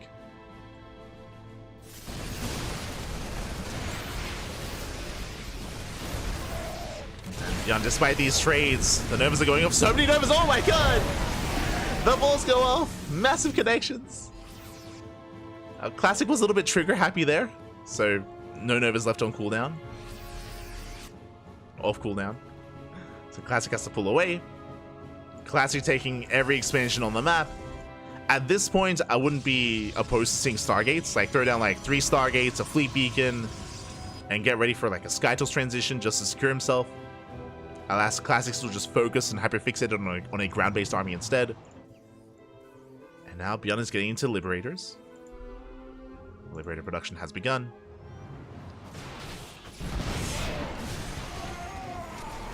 Classic still having a harder time pushing in. Beyond, can he stabilize? It's getting another expansion. Nova's going off, they zone away, no big connections. And Beyond is about to max out himself. Does establish a 5th base. Like Classic, he was so close to ending the game earlier, and he still has a lead, don't get me wrong, but now that Liberation has arrived, I'm not so sure. Like, a higher lib count usually does force Skytoss. And Classic hasn't gone for it yet. Blinking in, gets 1 lib, gets 2. Not bad. 2 Liberators. Ooh. Does connect with the Marauders. But Beyond is stimming in. Doesn't quite have enough though. Just trading with the main army. That was 6 Marauders, a Ghost, and 2 libs falling for the handful of gateway units. At the same time, Classic going for a split push. Gets a lib. Going for the planetary as well. Beyond does keep up. Barely. More reinforcements on the way. Classic actually taking every expansion. There's like 1 expansion left untouched, or 2 expansions left. The center bases. And the Novas are going off, and the planetary should fall. It takes a lot of damage. Beyond is holding. Still no Stargates, which again is still a little bit concerning to me. Beyond is maxed. Going for the sim. Decent EMP on the Colossus. Vikings coming in for a flank. Novas as well. Decent connections, but Colossus are falling. Just the 1. So a scrappy trade there for Classic and Beyond.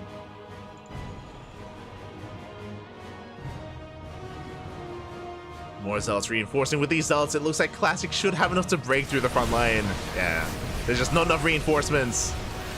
Classic, he does camp the production, takes down the Zealots, takes down the Marines, the Marauders. The main army does rotate over. Going for the Disruptors. Oh my god, will we take the Novus to the face? GG gets called. And Classic, he brute forces his way through. GG, and Classic will be this week's KSL champion. Whew. GG. Not gonna lie, when I saw the lib count getting a little bit higher, I was getting concerned. I was getting concerned for Classic, but eventually he did overwhelm. Eventually he did break through. GG, well played. Beyond, unfortunately, his main army was not quite in position. It looks like Beyond was anticipating a rotation towards the north, so that's why he had most of his bio and most of his ghosts towards the north instead, not as his 3rd base. And alas, Beyond was caught out. GG, well played. Classic will be our champion this week. Again, I feel like Classic lately has been getting overshadowed. There's been a lot of hype around Hero and a lot of hype around Trap. Classic has been a little bit less active over the past like 2 weeks, like post EWC. But good to see Classic returning, and returning quite hard here, as he is going to be our champion this week. GG, well played. Not an easy finals. Beyond was very chaotic. He was all over the place. He was whipping out the mech. He was whipping out the ninja bases. Going for his, you know, much more tried and true 3CC3 racks, which he's quite fond of.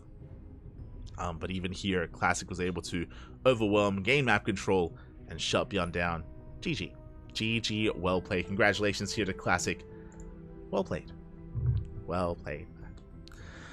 Oh, and with that, we are going to be wrapping up with the KSL. But if you're out there, if you want to help support this tournament first things first, a shout out to all the patrons. Shout out to all the patrons, patrons, for the Korean StarCraft League. There is a Patreon for this event. If you want to help support it, !KSL in the chat, and you'll get a link to the Patreon for this tournament. Again, you can help be a part of boosting the prize pool and sustaining this tournament. Unfortunately, support for the event has waned over the past couple of months. This used to be a weekly, now it is a bi-weekly. Now it's every 2 weeks instead of every week. But the event will of course continue. Despite that, it will progress and we'll keep it going. Don't you worry. But again, if you want to help support this tournament, and if you want to help support the Korean scene, you can do so via Patreon. You can do so. Otherwise, GG, well played. Hope you all enjoyed yourselves. Hope you all had a great time here tonight. If you are unsatiated, if you want some more StarCraft, then we got you covered in a couple of hours. The MSO, the next cast here on the channel is going to be the Masters Swan Open. That is going to be in 3 hours time. Technically 2 hours and around like 2.5 hours. 2.5 hours time on the channel is going to be Masters Swan Open. If you're curious, what is the MSO? What is the Masters Swan Open? It's a tournament that we've been running since 2018, I think. Around 2018. We've been running it for a very long time. It is a tournament for amateur players, not for the pros. It is designed for masters, or between the leagues and the ranks of bronze to around Masters 2. There is a 4.7k MMR cap to the MSO. So if you're in the chat, if you want to play, if you want to compete, if you have not exceeded the MMR cap, the MMR limit of 4.7k in the last year, in the last 3 seasons, then you can take part. You can play, you can take part. Again, it is just a way to foster the community, to, you know, bring everyone together as well. Just a fun way to help incentivize competition and play and improvement amongst lower tier players. For those that are unaware, because we've been hosting this event for so many years, there are some players out there that you might remember that that have played in our tournaments and are now pros. You know, we casted Mixu back when he was, you know, Diamond/Masters. We casted Baby Marine back in the day as well, as he, or we didn't quite cast him, but he would sign up, but he wasn't able to play because it's not a good time for Europe. It wasn't the best time for European players back then. But many others as well, like Oreo and Starduck, Ruichi as well.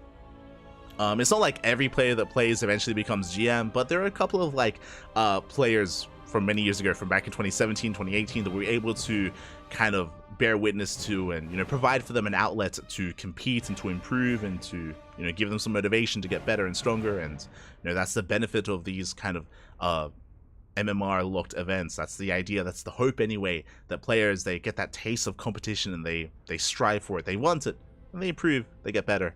And who knows, they might be a pro one day. Could happen, could happen. Could happen. So yeah, with that, our next event is going to be in 2.5 hours. If you're interested, you can check it out then.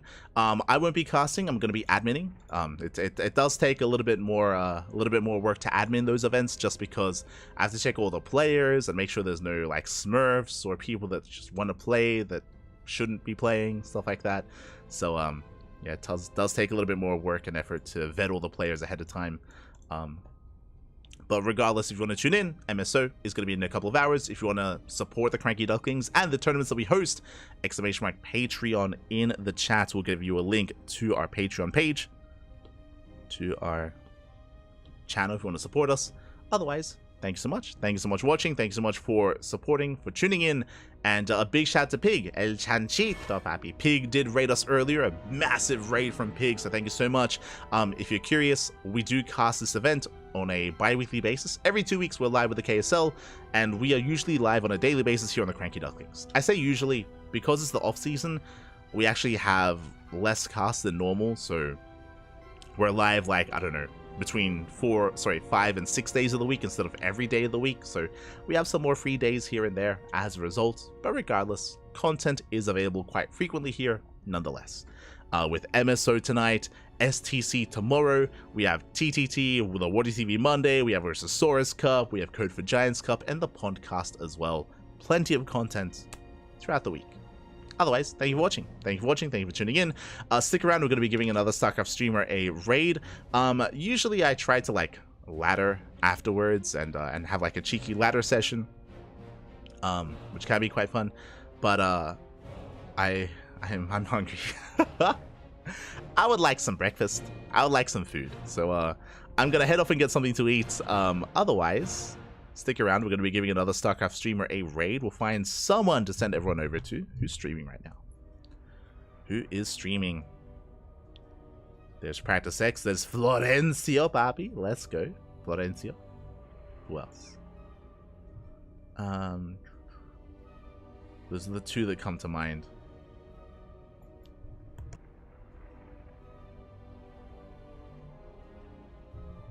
Here we go. So yeah, regardless, if you want to support the community, support the scene, stick around. We're going to be giving another StarCraft streamer a raid. Otherwise, thank you so much for watching.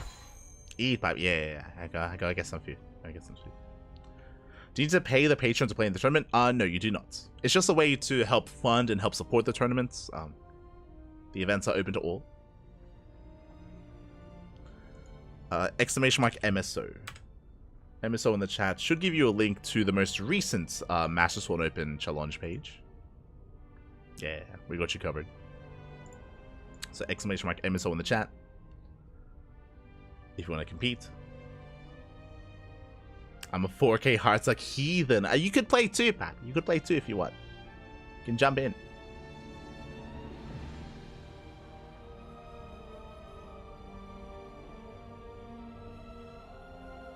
No.